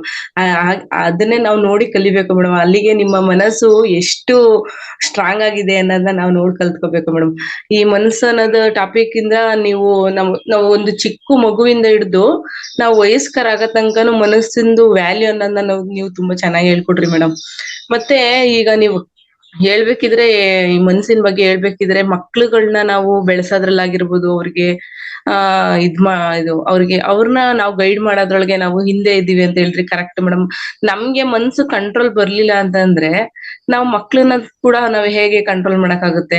ಅವ್ರಿಗೆ ನಾವು ಹೇಗೆ ಶಿಸ್ತಾಗಿರ್ಬೋದು, ಯಾವುದೇ ತಿಳುವಳಿಕೆ ಆಗಿರ್ಬೋದು, ಅದನ್ನ ಕೊಡ್ಲಿಕ್ಕೆ ನಾವು ಹಿಂದೆ ಆಗ್ಬಿಡ್ತೀವಿ. ಆದ್ರಿಂದ ನಮ್ಮ ಮನ್ಸನ್ನ ನಾವು ಧ್ಯಾನದಿಂದನೋ ಅಥವಾ ನಮ್ಮ ಏಕಾಗ್ರತೆಯಿಂದ ನಾವು ಸ್ಥಿಮಿತ ಮಾಡ್ಲಿಲ್ಲ ಅಂತಂದ್ರೆ ಅದ್ರ ಪರಿಣಾಮನ ಮಕ್ಳು ಒಂಥರ ವಿಭಿನ್ನವಾಗಿ ಅನುಭವಿಸ್ತಾರೆ. ಅನ್ನೋದು ನನ್ಗೆ ತುಂಬಾ ಇವತ್ತು ಜಾಸ್ತಿ ಫೀಲ್ ಆಯ್ತು ಮೇಡಮ್. ಅದು ಇನ್ನು ಇದ್ರ ಬಗ್ಗೆ ಜಾಸ್ತಿ ತಿಳ್ಕೊಳಕ್ಕೆ ನಾನು ಇನ್ನ ಕಾತರ ಆಗಿದ್ದೀನಿ ಮೇಡಮ್. ಇವತ್ತಿನ ಟಾಪಿಕ್ ಬಗ್ಗೆ ನೀವು ತುಂಬಾ ಚೆನ್ನಾಗಿ ಹೇಳಿದ್ರಿ. ತುಂಬಾ ಧನ್ಯವಾದಗಳು madam. Thank you Nandini madam. Deepa madam ಮಾತಾಡಿ. ಹಾ, ನಮಸ್ತೆ ಗುರುಜಿ, ನಮಸ್ತೆ ಮೇಡಮ್, ನಮಸ್ತೆ ಅಮ್ಮ. ತುಂಬಾನೇ ಚೆನ್ನಾಗಿತ್ತು ಇವತ್ತಿಂದು ಮನಸ್ಸಿನ ಕಾನ್ಸೆಪ್ಟು. ಈ ಮನಸ್ಸು ಒಂದೇ ಆದ್ರೂ ಅದ್ರಲ್ಲಿ ನಾನಾ ಮುಖಗಳನ್ನ ನಾವು ತಿಳ್ಕೊಂಡ್ವಿ. ಒಳ್ಳೆ ಸಣ್ಣ ಮನಸ್ಸು, ದೊಡ್ಡ ಮನಸ್ಸು, ಕೆಟ್ಟ ಮನಸ್ಸು, ಮತ್ತೆ ಒಳ್ಳೆಯ ಮನಸ್ಸು, ಹಠದ ಮನಸ್ಸು, ತ್ಯಾಗದ ಮನಸ್ಸು, ಮತ್ತೆ ಕಲ್ಲು ಮನಸ್ಸು ಅಂತ ಹೇಳ್ತಾರೆ. ಕೆಲವೊಬ್ಬೊಬ್ಬರಿಗೆ ಹೂವಿನ ತರ ಮನಸ್ಸಿದೆ ಅಂತ ಹೇಳ್ತಾರೆ. ಈ ತರ ತುಂಬಾ ತರ ನೀವು ಮನಸ್ಸಿನ ಬಗ್ಗೆ ಹೇಳಿದ್ದೀರಾ. ಈಗ ನಂದು ಒಂದ್ ಕ್ವಶನ್ ಏನಿದೆ ಅಂತಂದ್ರೆ, ಈಗ ಯಾರಾದ್ರೂ ನಮ್ಗೆ ಏನಾದ್ರು ಒಂದ್ ಅಂದ್ಬಿಟ್ಟಿರ್ತಾರೆ, ಅದು ಮನ್ಸಲ್ಲಿ ಕುತ್ಕೊಂಡ್ಬಿಟ್ಟಿರುತ್ತೆ, ಅದು ಹೋಗೋದೇ ಇಲ್ಲ. ಅದನ್ನ ನಾವ್ ಯಾವ ರೀತಿ ಹೋಗಿಸ್ಕೋಬೇಕಮ್ಮ? ಯಾರೋ ಎಷ್ಟೋ ವರ್ಷದ ಹಿಂದೆ ಒಂದ್ ಮಾತಾಡಿರ್ತಾರೆ, ಅದು ಮನ್ಸಲ್ಲಿ ಯಾವ್ದೋ ಒಂದ್ ಮೂಲೆಯಲ್ಲಿ ಕುತ್ಕೊಂಡ್ಬಿಟ್ಟಿರುತ್ತೆ, ಅದನ್ನ ನಾವು ವಾಶ್ ಔಟ್ ಮಾಡ್ಬೇಕು. ಅದು ಯಾವ ತರ ಅಂತ ಹೇಳಿ ಅಮ್ಮ.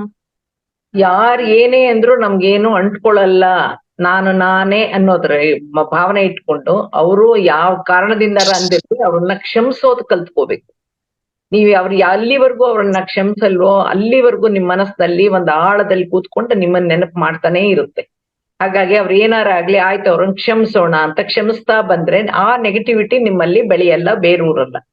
ಹಾಗಾಗಿ ಕ್ಷಮೆ ಕೇಳೋದು, ಕ್ಷಮೆ ಕೊಡೋದು ಎರಡೂ ಗುಣಗಳಿಂದ ನಮ್ಮ ಮನಸ್ಸನ್ನ ಆರಾಮಾಗಿ ಇಟ್ಕೊಳಕ್ ಸಾಧ್ಯ. ಸರಿ ಅಮ್ಮ, ಥ್ಯಾಂಕ್ಸ್ ಅಮ್ಮ, ಥ್ಯಾಂಕ್ ಯು ಸೋ ಮಚ್. ತುಂಬಾನೇ ಚೆನ್ನಾಗಿತ್ತು, ಒಳ್ಳೆ ಕಾನ್ಸೆಪ್ಟ್ ಅಮ್ಮ. Thank you so much. Deepa madam. Nagasundara sir ಮಾತಾಡಿ.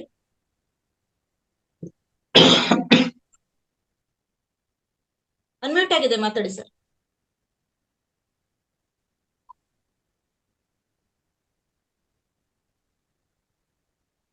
ದೊಡ್ಡದಾದಂತ ಇದು ಮನಸ್ಸು ಅನ್ಸುತ್ತೆ. ಹಾಗಾಗಿ ಈ ಮನಸ್ಸು ಎಲ್ಲೆಲ್ಲಿ ಸಂಚಾರ ಮಾಡಿ ಕೊನೆಗೆ ನಮ್ಮನ್ನ ಇಲ್ಲಿಂದ ಹಿಡಿದು ಎಲ್ಲಾ ಕಡೆನೂ ಸಂಚಾರ ಮಾಡಿ ವಿವಿಧ ಹಂತಗಳಲ್ಲಿ ಮತ್ತೆ ವಿವಿಧ ಸ್ತರಗಳಲ್ಲಿ ಎಲ್ಲಾ ಕಡೆ ಮನಸ್ಸು ಅಂದ್ರೆ ಏನು ಅನ್ನೋದನ್ನ ಬಹಳ ಅಗಾಧವಾಗಿತ್ತು, ಸಹ ಬಹಳ ಅದ್ಭುತವಾಗಿತ್ತು.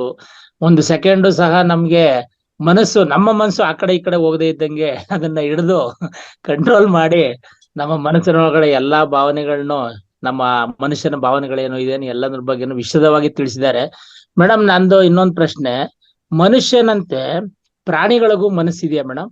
ನಾವೆಷ್ಟೋ ಸಾರಿ ಅದೇನಿ ಪ್ರಾಣಿಗಳು ಮನುಷ್ಯ ಅವ್ರಿಗೆ ನಮ್ಮ ಭಾವನೆಗಳಿಗೆ ಸ್ಪಂದಿಸುವಂತ ಅಷ್ಟೇ ಒಂದು ಸೂಪರ್ಫಿಷಿಯಲ್ ಆಗಿ ಮನಸ್ಸಿದೆ.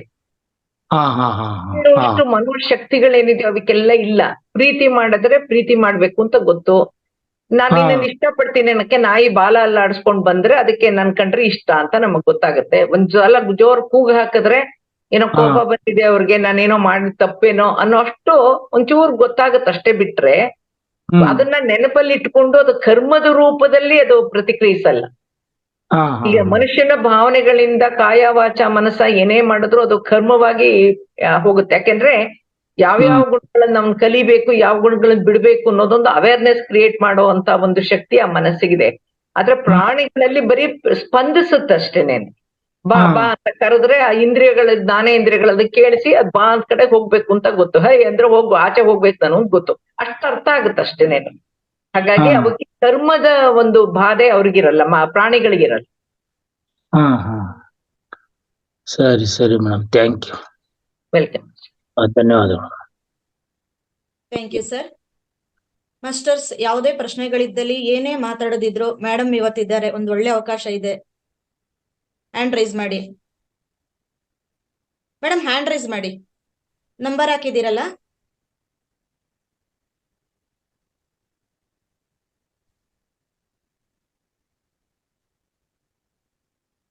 ಜಗದೀಶ್ ಬಾವಿಕಟ್ಟೆ ಸರ್ ಮಾತಾಡಿ. ನಮಸ್ತೆ ಮೇಡಮ್. ನಮಸ್ತೆ ಸರ್. ತುಂಬಾ ಅದ್ಭುತವಾದ ವಿಷಯ ತಿಳಿಸಿಕೊಟ್ರಿ ಮೇಡಮ್. ಮನಸ್ಸನ್ನ ಕುರಿತು ಆಳವಾದ ಒಂದು ಜ್ಞಾನವನ್ನ ತಿಳಿಸಿದ್ರಿ. ನಾವು PUC ಅಲ್ಲಿ ಸೈಕಾಲಜಿ ಎಜುಕೇಶನ್ ತಗೊಂಡಿದ್ವಿ. ಅಲ್ಲಿ ಸಿಗ್ಮಂಡ್ ಫ್ರಾಯ್ಡ್, ಫಾಲೋ, ಹಲವಾರು ಇವರು ತತ್ವಜ್ಞಾನಿಗಳಾದ ಒಂದು ವಿಷಯ ಮನಸ್ಸನ್ನ ಕುರಿತು ಹೇಗೆ ಎಲ್ಲ ಪ್ರಯೋಗ ಮಾಡಿದ್ರು ಅನ್ನೋ ಸ್ವಲ್ಪ ಮಟ್ಟಿಗೆ ತಿಳ್ಕೊಂಡಿದ್ವಿ. ಇವತ್ತು ನೀವು ಹೇಳ್ತಾ ಇದ್ದೀರಾ ಮನಸ್ಸಿನ ಒಂದು ವಿಚಾರಗಳು ಹೇಗಿರ್ತವೆ ಏನಂತೇಳಿ. ತುಂಬಾ ಒಂದು ಗಹನವಾದ ಒಂದು ವಿಷಯವನ್ನು ತಿಳಿಸ್ಕೊಟ್ರಿ ಮೇಡಮ್. ತಮಗೆ ಅನಂತವಾದ ಧನ್ಯವಾದಗಳು. ಎಲ್ಲ ಆತ್ಮ thank you sir. Thank you Jagadish sir. Thank you madam. Last number ಇದೆ, ಮಾತಾಡಿ, ಅನ್ಮ್ಯೂಟ್ ಆಗಿದೆ.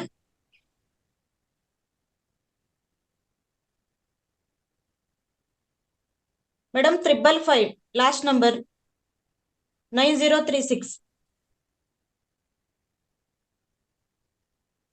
ಓಕೆ. ಓಪೋ ಅಂತ ಇದೆ, ಅವ್ರು ಮಾತಾಡಿ, ಅನ್ಮ್ಯೂಟ್ ಆಗಿದೆ. ನಮಸ್ಕಾರ ಮೇಡಮ್. ನಮಸ್ಕಾರ ಮೇಡಮ್, ನನಗೆ ಒಂದು ಜಾಸ್ತಿ ನಾನು ಯಾವಾಗ್ಲೂ ಆಧ್ಯಾತ್ಮಿಕವಾಗಿ ಮೊದ್ಲಿದ್ದಾನು ನನಗೆ ಬಹಳ ಇಂಟ್ರೆಸ್ಟ್ ಇತ್ತು ಮೇಡಮ್. ಆದ್ರೆ ಇತ್ತೀಚೆಗೆ ನಾನು ಕಾನ್ಸಂಟ್ರೇಷನ್ ಮಾಡಕ್ ಆಗ್ತಾ ಇಲ್ಲ ಮೇಡಮ್. ಕೆಲವೊಂದು ವಿಚಾರಗಳಲ್ಲಿ ನೆಗೆಟಿವ್ ಥಾಟ್ಸ್ ಸಿಕ್ಕಾಪಟ್ಟೆ ಬರ್ತಾ ಇದೆ. ಆಮೇಲೆ ದೇವ್ರ ಮೇಲೆ ಬಹಳ ಪ್ರೀತಿ ಭಕ್ತಿ ಇದ್ರು ಕೂಡ ನೆಗೆಟಿವ್ ಥಾಟ್ಸ್ ಯಾಕೆ ಬರುತ್ತೆ ಮೇಡಮ್? ನಾನು ಕೆಲವೊಂದ್ಸರಿ ದೇವ್ರ ಬಗ್ಗೆನೇ ನೆಗೆಟಿವ್ ಥಾಟ್ಸ್ ಬರುತ್ತೆ, ಅದನ್ನ ಕಂಟ್ರೋಲ್ ಮಾಡಕ್ ಆಗಲ್ಲ. ಅದನ್ನ ಕಂಟ್ರೋಲ್ ಮಾಡಕ್ ಹೋದ್ರೆ ಇನ್ನೊಂದು ಥಾಟ್ಸ್ ಬರುತ್ತೆ. ನೋಡಿ ಸರ್, ಚಿಂತನೆಗಳು ಅಂತ ಅನ್ನೋದು ನಮ್ಮ ಮನಸ್ಸಿನಿಂದಾನೇ ಹುಟ್ಟುವಂತದ್ದು. ಅದು ನಮ್ಗೆ ವಾತಾವರಣ ಹೇಗಿದೆ ಅನ್ನೋದ್ರ ಮೇಲೆ ಹೋಗುತ್ತೆ, ನಮ್ ಜೊತೆ ಸ್ನೇಹಿತರು ಏನ್ ಡಿಸ್ಕಸ್ ಮಾಡ್ತಾರೆ ಅನ್ನೋದ್ರ ಮೇಲೆ ಹೋಗುತ್ತೆ, ನಾವು ಸೇವಿಸೋ ಆಹಾರದ ಮೇಲೆ ಹೋಗುತ್ತೆ, ನಾವು ಮಾಡೋ ಕೆಲ್ಸದ ಮೇಲೆ ಹೋಗುತ್ತೆ. ಹಾಗಾಗಿ ದೇಹ ಅಂತಂದ್ರೆ ಬರೀ ಅದು ಮಾಂಸದ ಮುದ್ದೆ ಅಲ್ಲ. ಹಾಗಾಗಿ ಅದು ಆತ್ಮ ಪದಾರ್ಥವೂ ಹೌದು. ಮನಸ್ಸು ಬುದ್ಧಿಗಳಿಂದ ಅದು ಕೆಲಸ ಮಾಡೋದ್ರಿಂದ ಕೆಲವು ಎಲ್ಲಿ ತಪ್ಪಾಗ್ತಾ ಇದೆ, ಯಾಕೆ ನಕಾರಾತ್ಮಕ ಆಲೋಚನೆಗಳು ಬರ್ತಾ ಇದೆ ಅನ್ನೋದನ್ನ ಆಲೋಚನೆ ಮಾಡ್ಬೇಕು. ನಮ್ಮ ಒಂದು ಸ್ಥಿತಿಗತಿಗಳಲ್ಲಿ ಸ್ವಲ್ಪ ಇಂಪ್ರೂವ್ ಮಾಡ್ಕೋಬೇಕು. ಆಮೇಲೆ ಸ್ವಚ್ಛತೆ ಕಡೆ ಗಮನ ಕೊಡ್ಬೇಕು. ಯಾರು ಸ್ನಾನ ಮಾಡಲ್ವೋ ಅಥವಾ ಸ್ನಾನ ಮಾಡಿ ಒಗದ್ ಬಟ್ಟೆಗಳು ಹಾಕೊಳ್ಳಲ್ವೋ, ಆತರ ಗಲೀಜಾಗಿರ್ತಾರೋ, ಯಾಕೆಂದ್ರೆ cleanliness is next to godliness ಅಂತ. ಹಾಗಾಗಿ ಪ್ರತಿಯೊಂದು ನಾವು ಜೀವನ ಶೈಲಿಯಲ್ಲಿ, ಆಲೋಚನಾ ವಿಧಾನದಲ್ಲಿ, ನಾವು ಜೀವಿಸ್ತಾ ಇರೋ ರೀತಿಯಲ್ಲಿ, ನಾವು ವೃತ್ತಿಪರವಾಗಿ ಎಲ್ಲಿ ಕೆಲಸ ಮಾಡ್ತಾ ಇದೀವಿ, ಇದೆಲ್ಲಾನು ಕೂಡ ನಮ್ಮ ಮನಸ್ಸಿನಿಂದ ನಮ್ಮಲ್ಲಿ ಉತ್ಪತ್ತಿಯಾಗೋ ಮಾತುಗಳ ಮೇಲೆ ಪ್ರಭಾವ ಬೀಳೋದ್ರಿಂದ ನಿಧಾನವಾಗಿ ನೀವೇ ನಿರ್ಧಾರ ತಗೊಂಡು ನಾನು I think positive, I am positive ಅನ್ನೋ ತರದಲ್ಲಿ ಸದಾ ನೀವು ಆಲೋಚನೆ ಮಾಡಿ, ಹೇಳ್ದಲ್ಲ hold your tongue, control your ಇದು ಅಂತ ಟಾಕ್ ಅಂತೆಲ್ಲ ಹೇಳ್ತೀವಲ್ಲ, ಅದನ್ನೆಲ್ಲ ಸ್ವಲ್ಪ ನಾವೇ ಪ್ರಯತ್ನ ಪಟ್ರೆ, ಆ ಉದ್ದೇಶ ಇಟ್ಕೊಂಡು ನಾನು ಸಕಾರಾತ್ಮಕವಾಗಿ ಆಗ್ಬೇಕು ಅನ್ನೋ ಉದ್ದೇಶ ನಾನು ಇಟ್ಕೊಂಡಿದ್ದೆ ಆದ್ರೆ ನಾನು ನನ್ನಲ್ಲಿರುವಂತ ನಕಾರಾತ್ಮಕ ಭಾವನೆಗಳನ್ನ ಕಡಿಮೆ ಮಾಡ್ಕೊಳ್ತಾ ಖಂಡಿತ ಬರಕ್ ಸಾಧ್ಯ. ಹಾಗಾಗಿ ಧ್ಯಾನ ಕೂತ್ಕೊಂಡಾಗ ನಕಾರಾತ್ಮಕ ಚಿಂತನೆ ಬರ್ತಿದೆ ಅಂದ್ರೆ ಅದನ್ನೆಲ್ಲ ತ್ಯಜಿಸಿ ಆಲೋಚನೆಗಳು ಇಲ್ಲದೆ ಇರೋ ಸ್ಥಿತಿಗೆ ಹೋಗೋ ಪ್ರಯತ್ನ ಮಾಡ್ತಾ ಬಂದ್ರೆ ನಿಮ್ಮ ಈ ಜನ್ಮಾಂತರಗಳಿಂದ ಸೇರ್ಸಿಟ್ಕೊಂಡಿರುವಂತ ಸಂಸ್ಕಾರವಂತವಾಗಿ ಬಂದಿರೋದು, ವಾಸನೆಯಾಗಿ ಬಂದಿರುವಂತ ನಕಾರಾತ್ಮಕತೆ ಅದನ್ನೆಲ್ಲ ತ್ಯಜಿಸ್ತಾ ಬಂದು ನಾವು ಶುದ್ಧಿ ಮಾಡ್ಕೊಳ್ತಾ ಬರ್ಬೇಕು. ಈಗ ನಮ್ಮನೆಯಲ್ಲಿ ತುಂಬಾ ಸಾಮಾನುಗಳಿದೆ, ಉಪಯೋಗಿಸೋದು ಇಲ್ಲದೆ ಇದೆ ಅಂದಾಗ ರಜಾ ಬಂದಾಗ ಏನ್ ಹೇಳ್ತೀವಿ, ಇದೇನು ಇಷ್ಟೊಂದು ಸುಮ್ಮನೆ ಸಾಮಾನ್ ಆಗ್ಬಿಟ್ಟಿದೆ, ಬೇಡದೆ ಇರೋದನ್ನ ತೆಗೆದು ಹಾಕ್ಬೇಕು, ಅಟ್ಲೀಸ್ಟ್ ಆಚೆನಾರ ಹಾಕ್ಬೇಕು, ಇಲ್ಲಿ ಓಡಾಡಕ್ ಜಾಗ ಇಲ್ಲ ಅಂತ ಹೇಗೆ ನಾವು ಅದನ್ನ ಒಂಚೂರು ಆರ್ಗನೈಸ್ ಮಾಡ್ತೀವೋ ಆ ತರ ನಮ್ಮ ಚಿಂತನೆಗಳನ್ನ, ನಮ್ಮ ರೀತಿ ನೀತಿಗಳನ್ನ, ನಡವಳಿಕೆಗಳನ್ನ, ಅಥವಾ ಯಾವುದ್ರಿಂದ ನಾನು ಇರಿಟೇಟ್ ಆಗ್ತಾ ಇದ್ದೀನಿ, ಯಾವತ್ತಿಗೋಸ್ಕರ ನಕಾರಾತ್ಮಕವಾಗಿ ಮಾಡ್ತಾ ಇದ್ದೀನಿ ಅಂತ ನೀವೇ ಅನಾಲಿಸಿಸ್ ಮಾಡ್ಕೋಬೇಕು. ನಿಮ್ಮ ಆಲೋಚನೆಗಳನ್ನ ಬೇರೆಯವ್ರು ಯಾರೋ ಅವ್ರಿಗೆಲ್ಲ ಗೊತ್ತಾಗೋದೇನು ಅಂದ್ರೆ ಯಾವಾಗ ನೋಡಿದ್ರು ನೆಗೆಟಿವ್ ಆಗೇ ಮಾತಾಡೋದು ಈ ಅಪ್ಪ ಅಂತ ಅನ್ಕೋತಾರಿಯೇ ಹೊರತುನು ಅದರಲ್ಲಿ ಬದಲಾವಣೆ ತಂದ್ಕೋಬೇಕಾಗಿರೋದು ನೀವೇ. ಆದ್ರಿಂದ ಧ್ಯಾನ ಮಾಡಿ, ಚೆನ್ನಾಗಿ ಹುಣ್ಣಿಮೆ ಧ್ಯಾನ ಮಾಡಿ, ಪಿರಮಿಡ್ ಟೋಪಿ ಹಾಕೊಂಡು ಧ್ಯಾನ ಮಾಡಿ, ಇವೆಲ್ಲ ಹೆಚ್ಚಿನ ಎನರ್ಜಿ ಬರೋ ಮೂಲಕ ನಮ್ಮಲ್ಲಿ ಬೇಡದೆ ಇರುವಂತಹದ್ದನ್ನ ಧ್ಯಾನಾಗ್ನಿಯಿಂದ ಸುಟ್ಕೊಳ್ಳುವಂತ ಪ್ರಯತ್ನವನ್ನ ನಾವೇ ಮಾಡ್ಬೇಕು. ಬದಲಾಗಕ್ಕೆ ಮನುಷ್ಯನಿಗೆ ಮಾತ್ರನೇ ಅವಕಾಶ ಇರೋದು, ಅದರಿಂದ ನಾವೇ ಬದಲಾಗ್ಬೇಕು. ನಮಸ್ತೆ madam. Thank you madam. Thank you sir.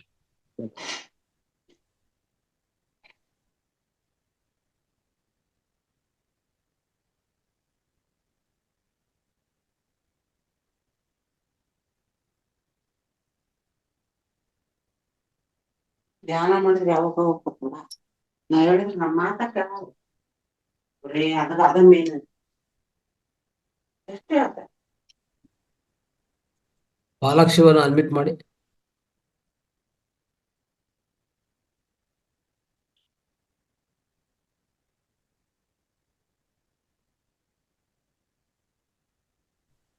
Palakshi admit ಮಾಡಿದಮ್ಮ, ಕೇಳಿಸ್ತಾ ಇಲ್ಲ. ಗೀತಾ ಅವ್ರ ಇಲ್ಲ ಮಾಸ್ಟರ್ಸ್ಗಳಿಗೂ ಮೇಡಮ್ಗಳವ್ರಿಗೆ ಬೆಳಗಿನ ಶುಭೋದಯ ಮಾಸ್ಟರ್ಸ್. ಮೇಡಮ್ ಅವರು ಮನೋಹರ ಮೇಡಮ್ ತುಂಬಾ ಚೆನ್ನಾಗಿ ಎಲ್ಲಾ ವಿಷಯಗಳನ್ನ ಕಲೆಕ್ಟ್ ಮಾಡಿ ಮನಸ್ಸಿನ ಬಗ್ಗೆ ತುಂಬಾ ಚೆನ್ನಾಗಿ ಹೇಳಿದ್ದಾರೆ. ನಮ್ಮ ಜೀವನ ಬೆಳಗ್ಗೆಲಿಂದ ರಾತ್ರಿ ಮುಗಿಯೋದು ಮನಸ್ಸಿನಿಂದ ಅಂತ ಗೊತ್ತಾಯ್ತು. ಮನಸ್ಸು ಮೇಡಮ್ ಹೊರಗಡೆ ಇದೆನಾ, ದೇಹದ ಹೊರಗಡೆ ಇದೆನಾ, ಒಳಗಡೆ ಇದೆನಾ ಮೇಡಮ್? ಮನಸ್ಸು ಹೊರಗಡೆ ಇದೆ. ಮನೋಮಯ ಕೋಶ ಅಂತ ಸೂಕ್ಷ್ಮ ರೂಪದಲ್ಲಿ, ಒಂದು ಕಂಪನ ರೂಪದಲ್ಲಿ, ವೈಬ್ರೇಟರಿ ಫಾರಂ ನಲ್ಲಿ ಒಂದ್ರ ಪಕ್ಕ ಒಂದು ಬಟ್ಟೆ ಜೋಡಿಸಿಟ್ರೆ ಹೇಗಿರುತ್ತೋ ಆತರ ಭೌತಿಕ ದೇಹದ ಪಕ್ಕದಲ್ಲಿ ಪ್ರಾಣಮಯ ಕೋಶ, ಅದ್ರ ಪಕ್ಕದಲ್ಲಿ ಮನೋಮಯ ಕೋಶ ಅಂತ ಇರೋದ್ರಿಂದ ಅದು ಲೈಟ್ ಯೆಲ್ಲೋ ಕಲರ್ ಬಾಡಿ. ಅದು ಎಲ್ಲೋ ಕಲರ್. ಮನಸ್ಸಿಲ್ಲದ ಸ್ಥಿತಿನೇ ಧ್ಯಾನ ಅಂತ ಹೇಳ್ತಾರಲ್ಲ ಮೇಡಮ್? ಮನಸ್ಸಿಲ್ಲದ ಸ್ಥಿತಿನೇ ಧ್ಯಾನ ಅಂತ ಹೇಳ್ತಾರ. ಧ್ಯಾನ ಮನಸ್ಸಿಲ್ಲದ ಸ್ಥಿತಿಯನ್ನಲ್ಲ, ಮನಸ್ಸನ್ನ ನಾವು ತೆಗೆದು ಹಾಕಕ್ಕಾಗಲ್ಲ. ಆಲೋಚನೆಗಳಿಲ್ಲದ ಸ್ಥಿತಿ ಧ್ಯಾನ. ಓಕೆ ಮನಸ್ಸು ಅನ್ನೋದು ಇರ್ಲೇಬೇಕು. ರಮಣ ಮಹರ್ಷಿ ಅವ್ರು ಏನ್ ಹೇಳ್ತಾರೆ ಮೇಡಮ್ ಮನಸ್ಸಿನ ಬಗ್ಗೆ? ಅವ್ರು ನೀನ್ ಏನು ಅಂತ ನೀನ್ ನೋಡ್ಕಕ್ಕೆ ಆಲೋಚನೆಗಳನ್ನ ಕರೆಕ್ಟ್ ಮಾಡ್ಕೋಬೇಕಿರೋದ್ರಿಂದ, ನಾನು ಯಾರು ಅಂತಾನೆ ನನಗ್ ತಿಳ್ಕೊಳ್ಳೋದೇ ಇದ್ರೆ, ನಾನು ಯಾರು ಅಂತಾನೆ ನನ್ಗೆ ಗೊತ್ತಿಲ್ದಿದ್ರೆ ಮಾಡೋದೇನು, ಹಾಗಾಗಿ ನಿನ್ನನ್ನ ನೀನ್ ತಿಳ್ಕೊ ಅಂತ ಹೇಳ್ತಾರೆ. Okay madam, thank you madam. ಮನಸ್ಸು ಅದೇ ಹೊರಗಡೆ ಇದೆ, ಮನೋಮಯ ಕೋಶದಲ್ಲಿ ಸೂಕ್ಷ್ಮ ರೂಪದಲ್ಲಿದೆ. ಸೂಕ್ಷ್ಮ ರೂಪದಲ್ಲಿ. Okay madam, thank you very much. Thank you, ನಮಸ್ತೆ. ಓಕೆ ಮಾಸ್ಟರ್ಸ್, ಇನ್ಯಾರಾದ್ರೂ ಕ್ವಶನ್ ಕೇಳೋದಿದ್ರೆ ದಯವಿಟ್ಟು ಕೇಳ್ಬೋದು. ಮೇಡಮ್ ನಂದೊಂದು ಪ್ರಶ್ನೆ. ಹೇಳಿ ಮೇಡಮ್, ಸಕಾರಾತ್ಮಕ ಮನಸ್ಸು, ಆಮೇಲೆ ನಕಾರಾತ್ಮಕ, ಮತ್ತೆ ಮೈಂಡ್ ಮಿರಾಕಲ್, ಈ ತರದ್ದು ಸುಮಾರು ಮನಸ್ಸು ಸ್ಥಿತಿ ಇದೆ ಮೇಡಮ್.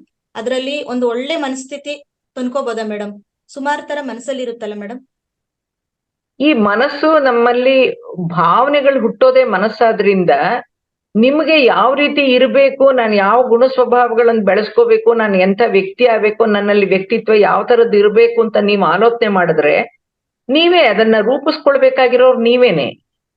ಹಾಗಾಗಿ ನಾನು ಏನಾಗ್ಬೇಕು ಅಂತ ಒಂದು ಗುರಿ ನಿಮ್ಮಲ್ಲಿ ಇಟ್ಕೊಂಡಿದ್ರೆ ಅದನ್ನ ನೀವು ರೂಢಿಸ್ಕೊಂಡ್ರೆ ಅದೇನೆ. ಅದು ಎಲ್ಲ ರೂಢಿಸ್ಕೊಳ್ಳೋದು, ಹಾಳು ಮಾಡ್ಕೊಳ್ಳೋದೆಲ್ಲ ಮನಸ್ಸಿಂದಾನೇ ಇರೋದ್ರಿಂದ, ನೀವು ಮನಸ್ಸನ್ನ ನಿಯತ ಧ್ಯಾನ ಮಾಡ್ತಾ ಬಂದ್ರೆ ಯಾವ್ದನ್ನ ರೂಢಿಸ್ಕೊಳ್ಳೋದು ಹೇಗೆ ಅನ್ನೋದು ತನ್ನಂತೆ ತಾನೇನೆ ಆಗ್ತಾ ಹೋಗುತ್ತೆ. ಧ್ಯಾನದಲ್ಲಿ ಯಾರು ತಪ್ಪು ದಾರಿಗೆ ಹೋಗುವಂತದ್ದು ಇಲ್ವೇ ಇಲ್ಲ. ಹಾಗಾಗಿ ಸಕಾರಾತ್ಮಕವಾಗಿ ಅದೇ ಸಾಧನೆ ಮೂಲಕ ಡೆವಲಪ್ ಆಗೋದೇನೆ ಮೆಡಿಟೇಷನ್ ನಮ್ಗೆ ಬೇಕಿರೋದು. ಓಕೆ, ಧನ್ಯವಾದಗಳು ಮೇಡಮ್. ನೆಕ್ಸ್ಟ್ ಕಿರಣ್ ಕುಮಾರ್ ಮಾತಾಡಿ. ನಮಸ್ತೆ ಸರ್. ಗುರುಗಳೇ ನಮಸ್ತೆ. ನಮಸ್ತೆ. ನಮಸ್ತೆ ಮೇಡಮ್. ನಮಸ್ತೆ, ಹೇಳಿ. ಮೇಡಮ್, ನನಗೆ ಒಂದು ಬುಕ್ಸ್ ಓದಷ್ಟು ಅನುಭವ ಆಯ್ತು ನಿಮ್ಮ ಮಾತೆಲ್ಲ ಕೇಳಿ ಮೇಡಮ್. ತುಂಬಾ ಧನ್ಯವಾದಗಳು ಮೇಡಮ್. ನನಗೊಂದು ಡೌಟ್ ಇತ್ತು. ಏನಂದ್ರೆ, ಈಗ ಆತ್ಮ ಮತ್ತೆ ಮನಸ್ಸು ಎರಡು ಬೇರೆ ಬೇರೆನಾ ಅಥವಾ ಎರಡು ಒಂದೇನಾ ಮೇಡಮ್? ಭಗವದ್ಗೀತೆನಲ್ಲಿ ಶ್ರೀಕೃಷ್ಣ ಹೇಳಿರೋದು, ಮಾನವ ಅಂತಂದ್ರೆ ದೇಹ ಪ್ಲಸ್ ಆತ್ಮ ಪ್ಲಸ್ ಮನಸ್ಸು ಪ್ಲಸ್ ಬುದ್ಧಿ.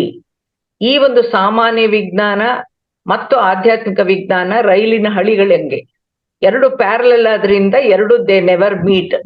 ಹಾಗಾಗಿ ಸಾಮಾನ್ಯ ವಿಜ್ಞಾನದ ಪ್ರಕಾರ ಮಾನವ ಅಂತಂದ್ರೆ ದೇಹ ಮತ್ತು ಅವನ ಅಂಗಾಂಗಗಳು ಅಷ್ಟೇನೆ. ಹಾಗಾಗಿ ಎಡ್ಗರ್ ಕೇಸಿ ಅನ್ನೋನು ಒಂದು ಕೊಟ್ಟಂತ ಸ್ಟೋರಿ ಆಫ್ ಎ ಮ್ಯಾನ್ ಅನ್ನೋ ಒಂದು ಘಟನೆಯ ಕಾರಣ ಹಿಂದಿನ ಜನ್ಮಗಳಲ್ಲಿರೋದು ಕೊಟ್ಟಾಗ್ಲಿಂದ ಪ್ಯಾರಾನಾರ್ಮಲ್ ಸೈನ್ಸ್ ಅಂತ ಅವ್ನು ಹೇಳಿದ್ದು ಸುಳ್ಳು, ಮನಸ್ಸು ಅನ್ನೋದು ಇಲ್ಲ, ಯಾವುದು ಇಲ್ಲ ಅಂತ ಹುಟ್ಟೋಕ್ ಅವ್ನ್ ಏನ್ ನೋಡಿ ಹೇಳ್ದ ಏನು ಗೊತ್ತಿಲ್ಲ ಅಂತ ಡಿಸ್ಪ್ರೂವ್ ಮಾಡಕ್ಕೋಸ್ಕರವಾಗಿ ಹೊರಟು ಪ್ಯಾರಾನಾರ್ಮಲ್ ಸೈನ್ಸ್ ಅನ್ನೋದು ಬಂತು. Paranormal science balance between normal science and spiritual science. ಆ ಪ್ಯಾರಾನಾರ್ಮಲ್ ಸೈನ್ಸ್ ಪ್ರಕಾರನು ಕೂಡ ಮನುಷ್ಯ ಅಂತಂದ್ರೆ ದೇಹ ಪ್ಲಸ್ ಆತ್ಮ ಪ್ಲಸ್ ಮನಸ್ಸು ಅನ್ನೋದು. ಹಾಗಾಗಿ ಮನಸ್ಸಲ್ಲಿ ಎರಡು ತರ ಕೆಲಸ ಮಾಡುತ್ತೆ, ಒಂದು ಎಚ್ಚರ ಮನಸ್ಸು, ಇನ್ನೊಂದು ಸುಪ್ತ ಮನಸ್ಸು ಅಂತ. ಆ ಸುಪ್ತ ಮನಸ್ಸು ಅನ್ನೋದು ಒಂದು ನಾಣ್ಯದ ಎರಡು ಭಾಗ. ಅಂದ್ರೆ ಒಂದು ನಾಣ್ಯ ತಗೊಂಡ್ರೆ ಒಂದು ಭಾಗ ಆತ್ಮ, ಇನ್ನೊಂದು ಭಾಗ ಸುಪ್ತ ಮನಸ್ಸು.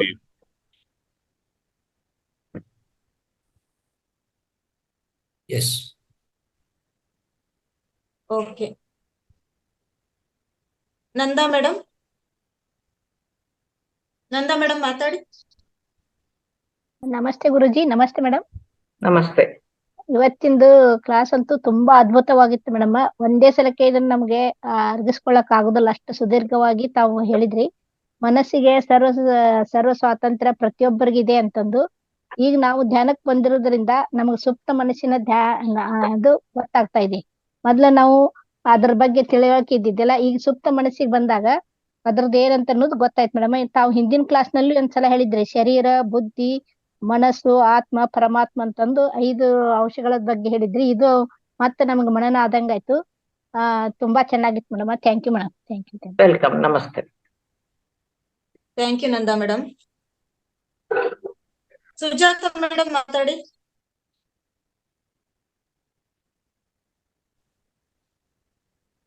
ನಮಸ್ಕಾರ ಮೇಡಮ್. ನಮಸ್ಕಾರ.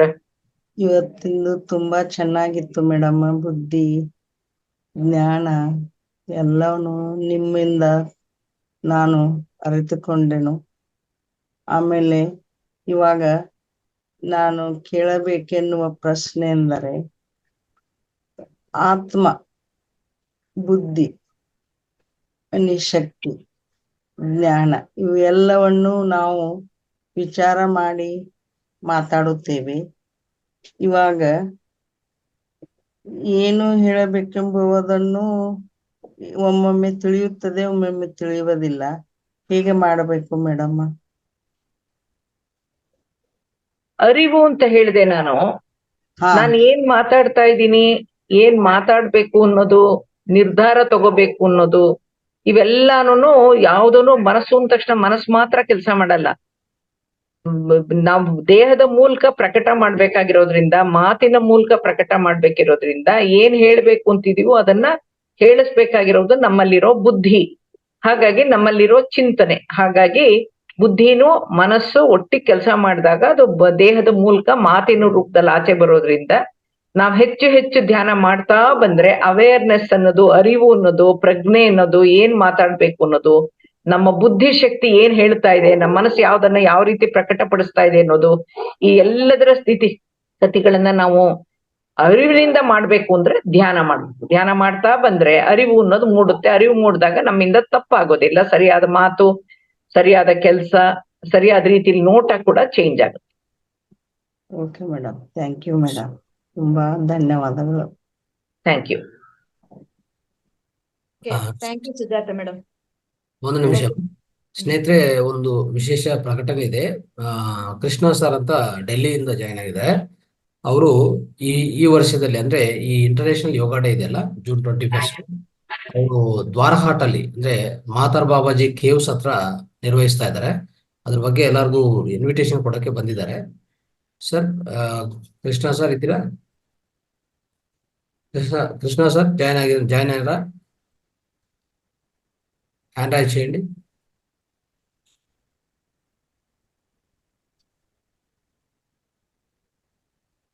వాళ్ళు ఇంకా ಅವ್ರು ಇನ್ನೂ ಜಾಯಿನ್ ಆಗಿಲ್ಲ ಅಂತ ಅನಿಸ್ತದೆ. ಸ್ವಲ್ಪ ಏನೋ ಇಂಟರ್ನೆಟ್ ಕನೆಕ್ಟಿವಿಟಿ ಪ್ರಾಬ್ಲಮ್ ಅಂತ ಹೇಳ್ತಾ ಇದ್ರು. ಆಯ್ತು, ಮುಂದುವರ್ಸಿ. ಇನ್ನು ಯಾರನ್ನಿದ್ದಾರೆ ಪ್ರಶ್ನೆಗಳು? ದೀಪಾ ಮೇಡಮ್ ಮಾತಾಡಿ. ಅಮ್ಮ, ನಂದೊಂದು ಕ್ವಶನ್ ಏನು ಅಂತಂದ್ರೆ, ಮನಸ್ಸಿಗೂ ಒಂದು ಭಾಷೆ ಇದೆ ಅಂತ ಹೇಳ್ತಾರಲ್ಲ, ಮನಸ್ಸಿನ ಭಾಷೆ ಯಾವುದು ಅಮ್ಮ? ಮನಸ್ಸಿನ ಭಾಷೆ ಅಂದ್ರೆ ಭಾವನೆಗಳೇ. ಯಾಕೆಂದ್ರೆ ಇವಾಗ ನಾನ್ ನಕ್ರೆ ಏನಂತ ಅರ್ಥ? ನಾನು ಅಷ್ಟು ಖುಷಿಯಾಗಿದ್ದೀನಿ ಅಂತ. ಕಣ್ಣಲ್ಲಿ ನೀರ್ ಬಂದ್ರೆ ಏನ್ ಅರ್ಥ? ಮನಸ್ಸಿನ ಭಾವನೆಗಳನ್ನ ವ್ಯಕ್ತಪಡಿಸಕ್ಕೋಸ್ಕರನೇ ನಮ್ಮಲ್ಲಿ ಅಂಗಾಂಗಗಳು ಇರುವಂತಹದ್ದು. ಅದ್ರಲ್ಲೂ face is the index of mind ಅಂತ ಹೇಳಿರೋದ್ರಿಂದ ಮನಸ್ಸಿನ ಭಾಷೆನೇ ಹಾವಭಾವಗಳು, ನಮ್ಮ ಮಾತುಗಳು, ನಮ್ಮ ನಡವಳಿಕೆಗಳು. ಹಾಗಾಗಿ ನಾನು ಕೋಪ ಮಾಡ್ಕೊಂಡು ನಿನ್ನನ್ನು ಪ್ರೀತಿಸ್ತಾ ಇದ್ದೀನಿ ಅಂತ ಹೇಳಕ್ಕಾಗೋದೇ ಇಲ್ಲ. ಪ್ರೀತಿಯಿಂದ ನಿನ್ನನ್ನು ಚೆಚ್ಚಾಕ್ಬಿಡ್ತೀನಿ ಅಂತ ಹೇಳಕ್ಕಾಗೋದೇ ಇಲ್ಲ. ಹಾಗಾಗಿ ನಮ್ಮ ದೇಹದ ಭಾಷೆ, ಅಂಗಾಂಗದ ಭಾಷೆ, ಮುಖದ ಭಾಷೆ, ಎಲ್ಲಾನು ಮನಸ್ಸಿನ ಭಾಷೆ ಎಲ್ಲ ವ್ಯಕ್ತ ಆಗೋದೇ ಹಾವಭಾವಗಳಿಂದ. ಸರಿ ಅಮ್ಮ, ಥ್ಯಾಂಕ್ಸ್ ಅಮ್ಮ. ತುಂಬಾ ಚೆನ್ನಾಗಿ ಹೇಳಿದ್ರಿ. 18 ಗುಣ ಸ್ವಭಾವಗಳು. ನಮ್ಗೆ ಅದ್ರಲ್ಲಿ ಒಂದು 4-5 ಇಲ್ಲ, 18 ಗುಣ ಸ್ವಭಾವಗಳನ್ನು ನಾವು ಅದನ್ನ ನಮ್ಮಲ್ಲಿ ಅಳವಡಿಸ್ಕೋಬೇಕು. ನಾನು ಇವತ್ತು ಇನ್ನೊಂದ್ಸರಿ ನಿಮ್ ಕ್ಲಾಸ್ ಕೇಳ್ಬಿಟ್ಟು 18 ಗುಣಗಳಲ್ಲಿ ದಿನ ಒಂದೊಂದು ಗುಣವನ್ನ ಅಳವಡಿಸ್ಕೊಳ್ಳೋಕೆ ನಾನ್ ಮಾಡೇ ಮಾಡ್ತೀನಮ್ಮ. ಪ್ರಯತ್ನ ಅಂತ ಹೇಳಲ್ಲ, ನಾನ್ ಮಾಡ್ತೀನಿ. ಯಾಕಂದ್ರೆ ನನ್ನಲ್ಲಿ ತುಂಬಾ ತಿದ್ಕೋಬೇಕು ನಾನು. ಅದಕ್ಕೋಸ್ಕರ ತುಂಬಾ ಚೆನ್ನಾಗಿತ್ತು. ಇದ್ರಿಂದ ನಮ್ದು ಜೀವನನೇ ಒಂದು ಪರಿವರ್ತನೆ ಆಗುತ್ತೆ ಅಮ್ಮ. ಥ್ಯಾಂಕ್ಸ್ ಅಮ್ಮ. Thank you so much. ಪ್ರತಿಯೊಬ್ರು ಪ್ರಯತ್ನ ಪಡ್ಬೇಕು. ಪ್ರಯತ್ನ ಪಡದೇ ಇದ್ರೆ ನಾವು ಬೆಳೆಯೋದೇ ಇಲ್ಲ. ದೈವಿ ಗುಣ, ನಾಳೆ ದಿವಸ ನಿಮ್ಗೆ ದೈವಿ ಗುಣಗಳು, ರಾಕ್ಷಸಿ ಗುಣಗಳು ಅವನ್ನೆಲ್ಲ ನೋಡಿದಾಗ ನಾವ್ ಇದುವರೆಗೂ ನಾವು ನಡೆಸಿರೋ ಜೀವನ ಅಂತೀನಿ, ಅದಕ್ಕೆ ಮನಸ್ಸು ಮತ್ತೆ ಜೀವನ ಅನ್ನೋ ಸಬ್ಜೆಕ್ಟ್ ತಗೊಂಡಿದ್ ನಾನು. ನಾವು ನಡೆಸ್ತಾ ಇರೋ ಜೀವನ ಸರಿ ಇದೆಯಾ, ಸರಿ ಇಲ್ವಾ, ಇಲ್ದೇ ಇದ್ರೆ ಸರಿ ಎಲ್ಲಿ ಮಾಡ್ಕೋಬೇಕು ಅನ್ನೋ ಅರಿವು ನಮ್ಮಲ್ಲಿ ಮೂಡ್ದಾಗ ಮಾತ್ರನೇ ಹಂತ ಹಂತವಾಗಿ ಮಾಧವ ಆಗಕ್ಕೆ ಸಾಧ್ಯ. ಸರಿ ಅಮ್ಮ, ಥ್ಯಾಂಕ್ಸ್ ಅಮ್ಮ.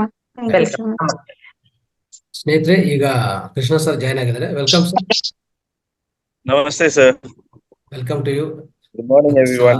Mahadar Foundation platform on stage. So you can announce, sir. Yeah. Thank you. Thank you. Yes. I'm Krishna from Delhi. I'm into Pyramid Spiritual Societies from last 25 years. And I have been here in the north from last 16 years and spread a lot about the meditation and also... 2 minutes ಒಂದು gap ಕೊಡಿ sir, ನಾನು translate ಮಾಡ್ತೀನಿ. Okay. Right. 5 minutes. Yeah. Yes. Please go ahead. Okay. I'm Krishna from Delhi. I'm into Pyramid Spiritual Societies from last 25 years and spread a lot of meditation here in the Delhi and the surrounding states. So ನನ್ನ ಹೆಸರು ಕೃಷ್ಣ ಅಂತ, ನಾನು ಡೆಲ್ಲಿಯಲ್ಲಿ ಇರ್ತೀನಿ. ನಾನು ಈ north India ಇಲ್ಲೆಲ್ಲ ಒಂದು 20 ವರ್ಷದಿಂದ ಈ ಧ್ಯಾನ ಪ್ರಚಾರ ಮಾಡ್ತಾ ಇದ್ದೀನಿ. So yes, yeah, and from the time I started meditation, I got many messages from Mahavatar Babaji. So based on his guidance, I moved over to Delhi and started my spiritual journey from here. And now on June 21st, International Yoga Day, we are organizing a 2 days program at Dwarahat at Mahavatar Babaji Caves. So one full day, on 21st, from morning 6 o'clock to evening 6 o'clock, we have organized the International Yoga Day celebrations at an engineering college. And the second day, we all are going to the Babaji Caves and we are going to meditate over there. Yes, sir.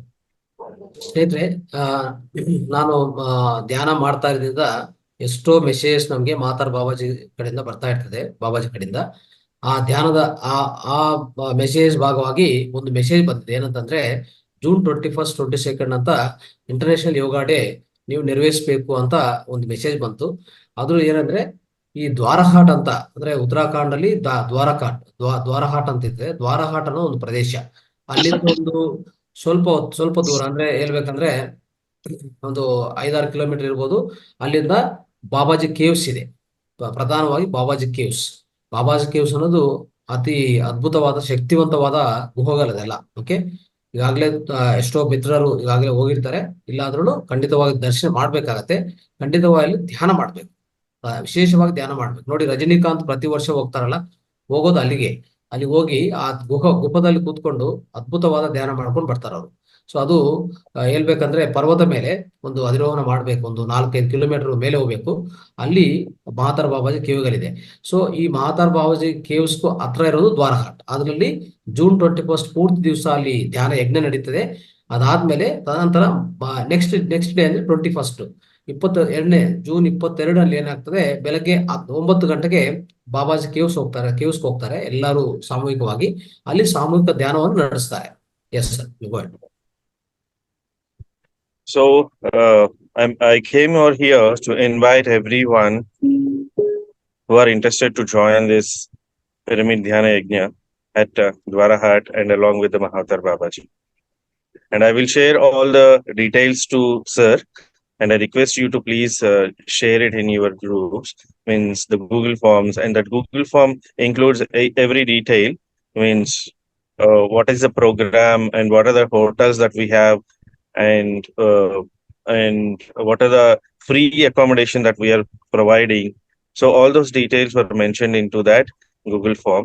So if you guys have any questions, you can reach out to me directly on the mobile numbers that were given in that flyer and also in the Google form. And from the time when we started, when I got a message last year from Mahavatar Babaji to organize one Dhyana Yajna and Dhyana Chakra at Dwarahat, I immediately didn't understood, because that is a small place and a small town, and I don't know whether we will get a proper place to conduct this event. Then immediately this year, in the month of February, he reminded me about the program, and also he guided me to an engineering college where we have taken a meditation session 4 years back at Dwarahat. So soon after we reaching out to the director of the engineering college, they have provided their auditorium for the event, and also they have given their hostel rooms, because now they have a holidays there, so they suggested to use their hostel rooms as a free accommodation. So whoever willing to come on a free basis, they can come and stay in those hostels. And also, if they wanted to book their hotels, they can book. And I request everyone to please be part of this event. ಸ್ನೇಹಿತರೆ, sir ಇವತ್ತು ಎಲ್ಲ ಮಾಹಿತಿ ಹಂಚ್ತಾರೆ WhatsApp ಅಲ್ಲಿ. ಅದೆಲ್ಲ ನಾವು ಎಲ್ಲರಿಗೂ ತಲುಪಿಸ್ತೀವಿ WhatsApp group ಅಲ್ಲಿ. ಅದರಲ್ಲಿ ಏನೇನು ಇರ್ತದೆ ಅಂದ್ರೆ, ಸೊ ಈ ಸ್ಥಳ ಎಲ್ಲಿದೆ, ಅದಕ್ಕೂ ಮಾರ್ಗ ಏನು, ಮತ್ತೆ ಅಲ್ಲಿ ರೂಮ್ಗಳು ಏನು ಬುಕ್ ಮಾಡ್ಬೇಕಂದ್ರೆ ಯಾವ ನಂಬರ್ಗೆ ಸಂಪರ್ಕ ಮಾಡಬೇಕು. 2 ದಿನ ಕಾಲ ಅಂದ್ರೆ 21, 22 2 ದಿನ ಕಾಲ ಈ ಧ್ಯಾನ ಯಜ್ಞ ಮತ್ತು ಬಾಬಾಜಿ ಕೇವ್ಸ್ ಅಲ್ಲಿ ಧ್ಯಾನ ಮಾಡೋದು, ಸಾಮೂಹಿಕ ಧ್ಯಾನ. ಈ ಎರಡಕ್ಕೂ ನೀವು ತಯಾರಾಗ್ಬೋದು.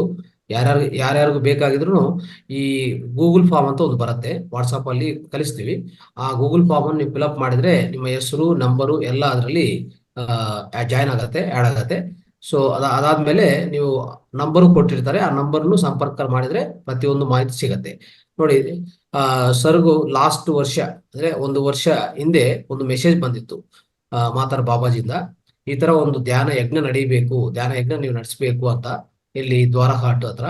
ಆ ದ್ವಾರಹಾಟ್ ಅಲ್ಲಿ ಅಷ್ಟು ದೊಡ್ಡ ಪ್ಲೇಸ್ ಎಲ್ಲಿದೆ ಅಂತ ಅವರು ಯೋಚನೆ ಮಾಡ್ತಾ ಇದ್ರು. ಮತ್ತೆ ಅದನ್ನು ಮೆಸೇಜ್ ಮೂಲಕ ಮಾತಾರ್ ಬಾಬಾಜಿ ಅವರು ಅಲ್ಲಿ ಅವ್ರಿಗೆ ತಲುಪಿಸ್ತಾರೆ. ಎಲ್ಲಿ ತಲುಪಿಸ್ತಾರೆ ಅಂದ್ರೆ, ಒಂದು ಇಂಜಿನಿಯರಿಂಗ್ ಕಾಲೇಜ್ಗೆ ಹೋಗಿ ಅಂತ ಅವರೇ ಮೆಸೇಜ್ ಕೊಡ್ತಾರೆ.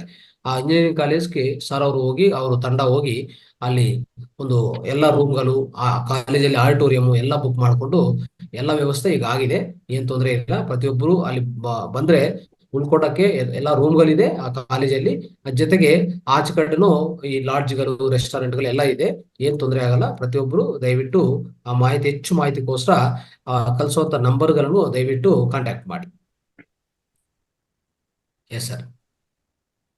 Thank you. So thank you very much, sir, for your announcement and the kind message. And meet our senior master Panorama madam. She is there now. She will wish you. Yes. Thank you. Namaste, ma'am. Namaste. Namaste. Thank you so much. You all are doing a wonderful job. And yesterday I heard from sir that you people are continuously doing the meditation from last for 365 days, and today is 123rd day, and I'm very happy to be at here and to meet you all, and I wish Patriji and Mahathir Babaji will guide us along our way, and we all should be evaluated towards the spirituality. Right. Definitely. Thank you, ma'am. Thank you so much. Thank you, sir.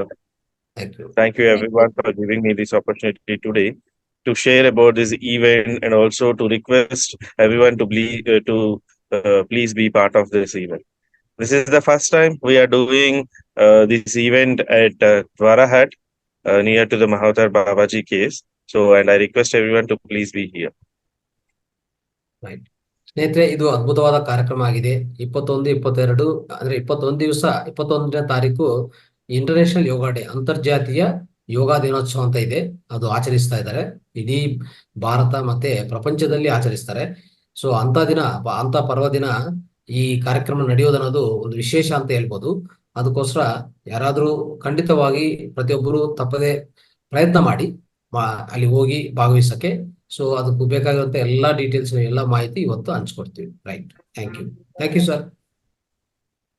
Thank you sir. Sir, ಅನುಭವ ಪ್ರಶ್ನೆಗಳೆಲ್ಲ ಮುಗ್ದಿದೆ ಅನ್ಸುತ್ತೆ sir. Right. Okay, thank you madam. Welcome. Thank you so much madam. ಇವತ್ತು Thank you. ಮನಸ್ಸಿನ ಬಗ್ಗೆ ಭಾಗ 1 ಅದ್ರ ಭಾಗವಾಗಿ ನೀವು ತಿಳಿಸ್ಕೊಟ್ಟಿದ್ದೀರಾ. ನಾಳೆನೂ ಕೂಡ ಭಾಗ 2 ಭಾಗವಾಗಿ ನೀವು ತಿಳಿಸ್ಕೊಡ್ತೀರಾ. ನಾವೆಲ್ಲರೂ ಕಾತರರಾಗಿದ್ದೇವೆ. Thank you so much ma'am.